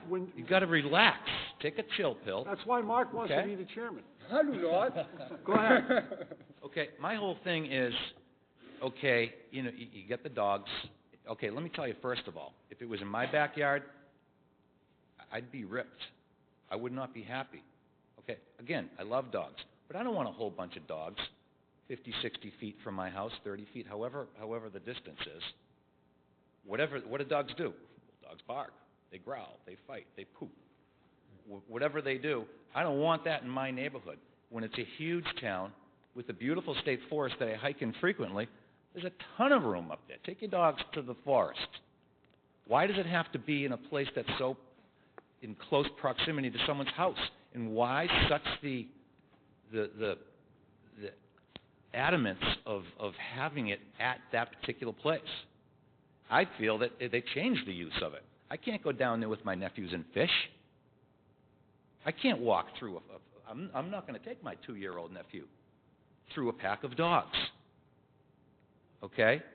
I'm just not going to do it. So, I mean, I, as a normal guy without dogs, can't use that property anymore, I feel. I don't go down there. I'll go to the forest, which is fine also. Okay? And I know you guys are between a rock and a hard place. We're going to court now. Now we're going to spend more of my money and more of our money. I don't think that's right. I think you close the dog park, take a vote and close the dog park right now. The court case is gone. Find a nice place for it. Ms. Harding, I don't know you, I appreciate all you guys have done. You've done a fantastic job, and it's great to have a place for everybody's dogs to go. I mean, it's a wonderful thing. Other towns have it. Other towns, I'm sure, are using ours, in our land.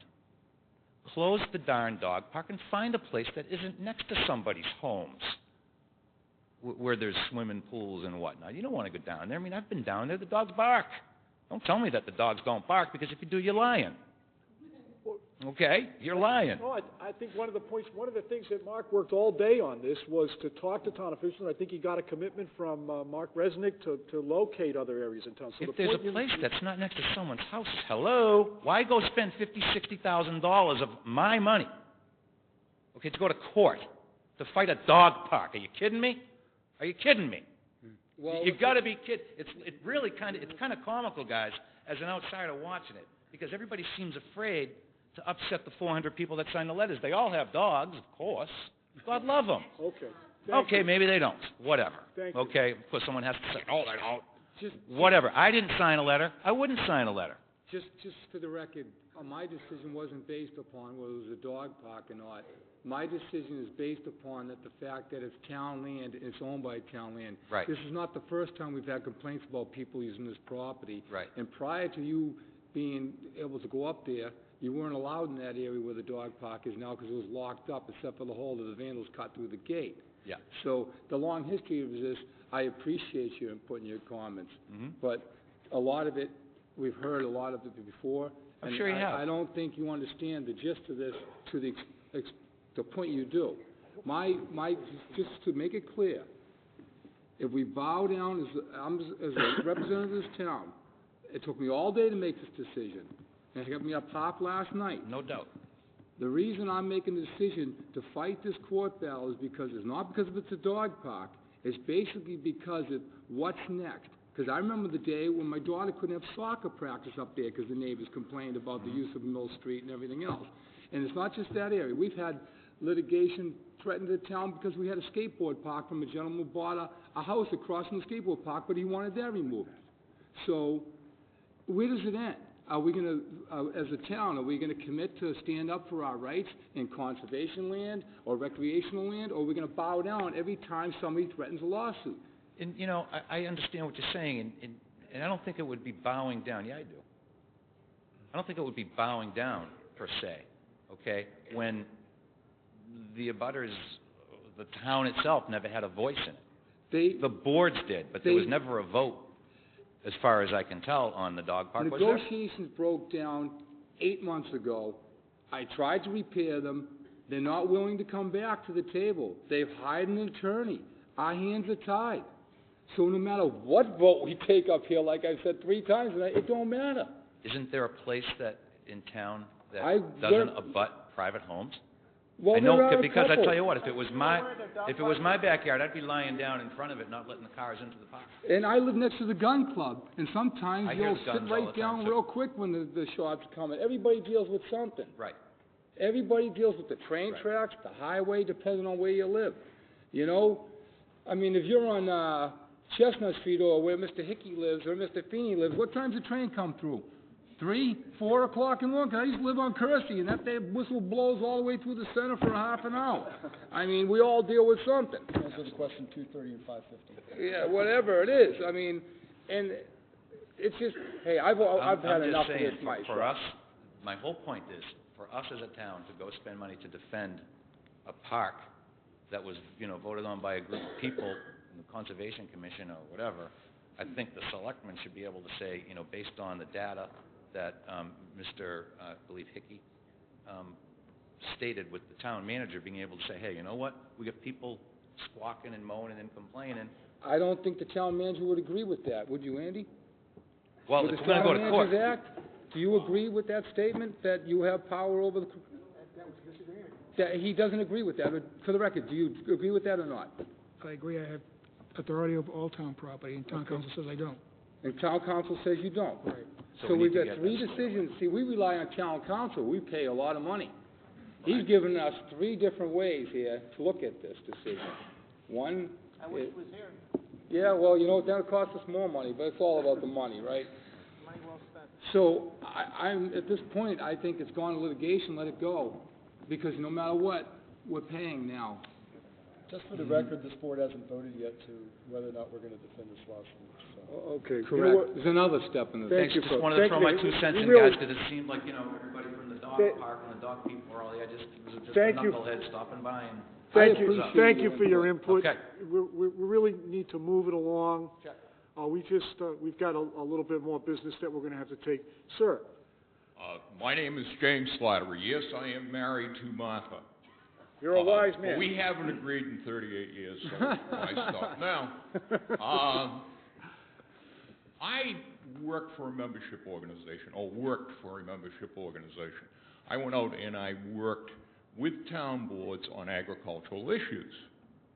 The one thing I always liked about the town of Foxborough is the fact that the townspeople supported their elected and appointed officials.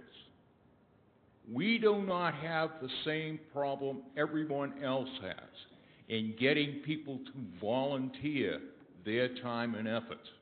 I would be chagrined if this board were to go forward and not support what the Conservation Commission has arrived at. I think you're setting a dangerous precedent. I think when you look at it, what would be the difference between me as a taxpayer going to town meeting and saying, we're not going to defend you? You tell me the difference. That's all I got to say.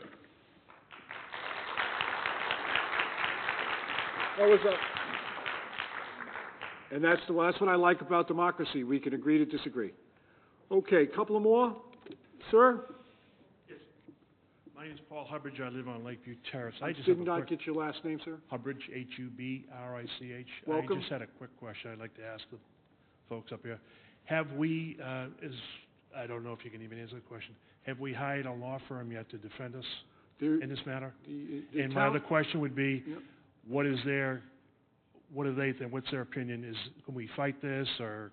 The town manager is identified through his management of our insurance policies that there is some coverage available and a law firm has been identified. And I would respectfully suggest that we not answer the second part of the question. Okay. To review. Okay. But I would like to say for the record that our own town council that we have had has said that this is legal, in his own opinion, from what I've heard and so forth. That's a good point. Town council has said in his reasoned opinion, a judge would find that the use of this land is passive recreation. That's what council's reasoned opinion. One of the questions I asked council was, can he tell me whether there was any precedent for determining whether the operation of a dog park was passive recreation? What council did was council then made certain reasoned judgments about other uses and said it was his opinion that a court would find that the use as a dog park was passive recreation. But there was no case on point, and those opinions are matters of public record, which I invite you to come to town hall and pick up any time you want. Right. I do have one more question. Sure. For the Conservation Committee, between you three folks up here who do a very fine job, this gentleman here and Mr. Hawking, can you tell me how many years altogether combined you have with this board? The oldest serving member is Al Curtis, who is away on a cruise presently, and I think he's got over 30 years. Mr. Hawking had 25 plus or minus. I'm a 22nd. 20 years, started in '88. I'm the baby, I have 7. Thank you. I got 3. Heather Harding. I just wondered, someone brought up earlier that John Hazeldine was nice enough to come. Oh, yes, thank you for reminding me. Mr. Hazeldine, next. I sort of take issue with something that you said earlier, in that when something has a negative impact on the neighborhood, that the Board of Selectmen needs to get involved. And I don't think that it's been shown that the dog park has had any negative impact on the neighborhood, and I take issue with you saying that as Right. a statement when I don't think that that's based on anything. Well, that's your right to take issue with that, Mrs. Hardy. So I thought maybe since John was here, that he could I comment. know I made a commitment to Mr. Bodie that we would hear from the dog officer. Thank you. Absolutely. I know you disagree with me on it. That's clear. Mr. Hazeldine, Evening. welcome. Well, thank you. What would you like to? Mr. Bodie, Okay, I guess my only question for you is, roughly how many times have you been called by the neighbors for disturbance, and the number of times you've visited the park? And I know from conversations that you visited the park without being called, and what are your findings, basically, sir? Okay, actually, you hear me all right? Not too loud? Actually, it's been dozens of calls I've had from one household and two from another, and those are the only calls.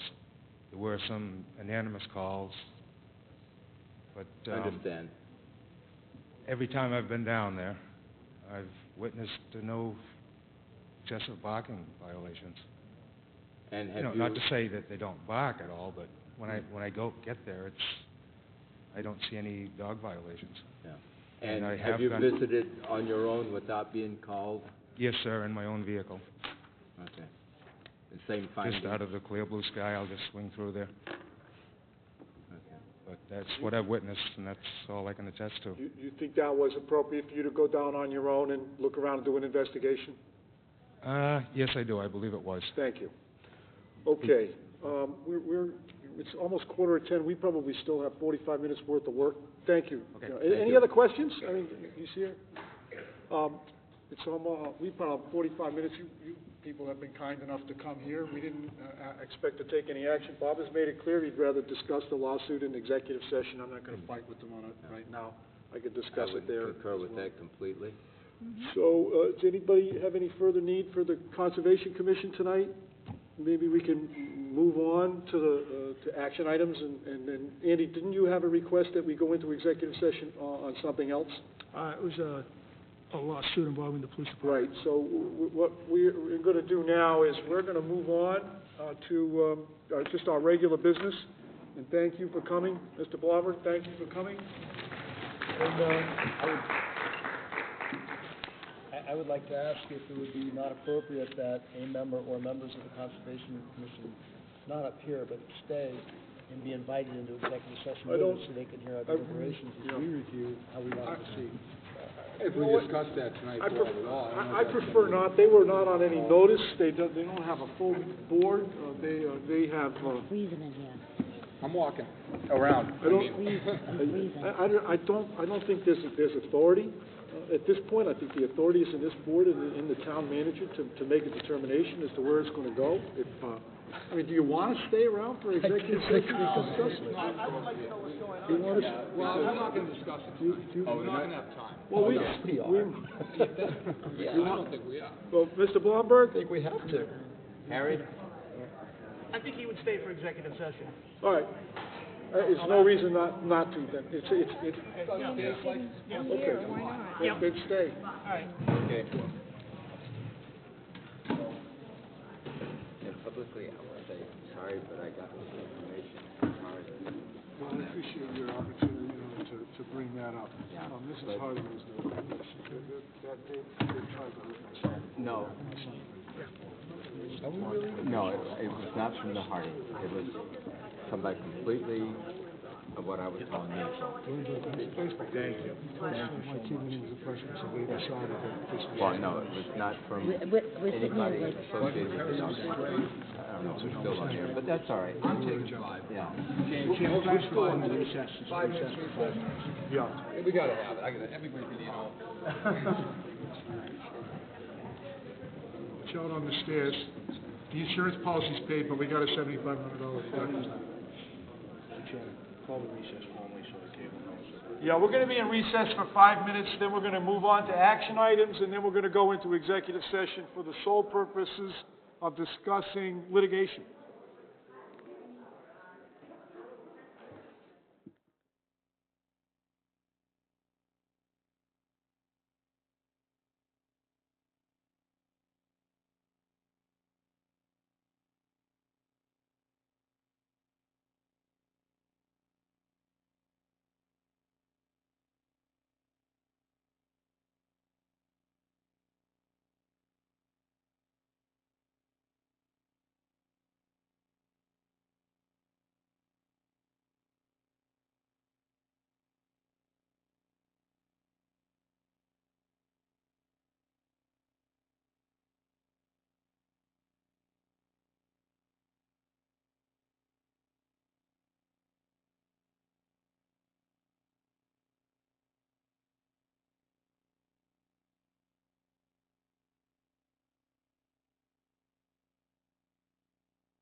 that too.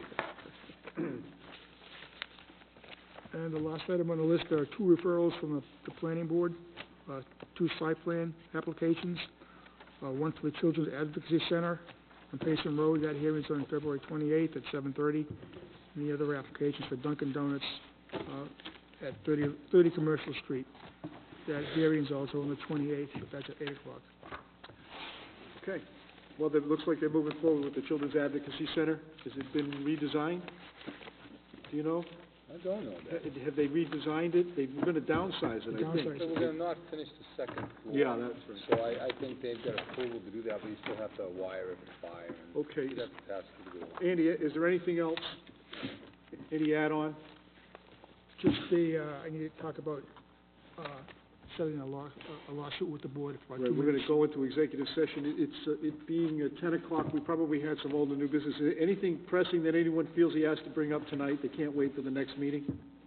No. Okay, then why don't we move forward? I'd like to make a motion that we adjourn for the sole purpose of going into executive session to discuss litigation. Second. Discussion? All those in favor? Aye. Opposed? None. It's unanimous, Bob. I'll check the statute. If I'm wrong, I'll readily admit it.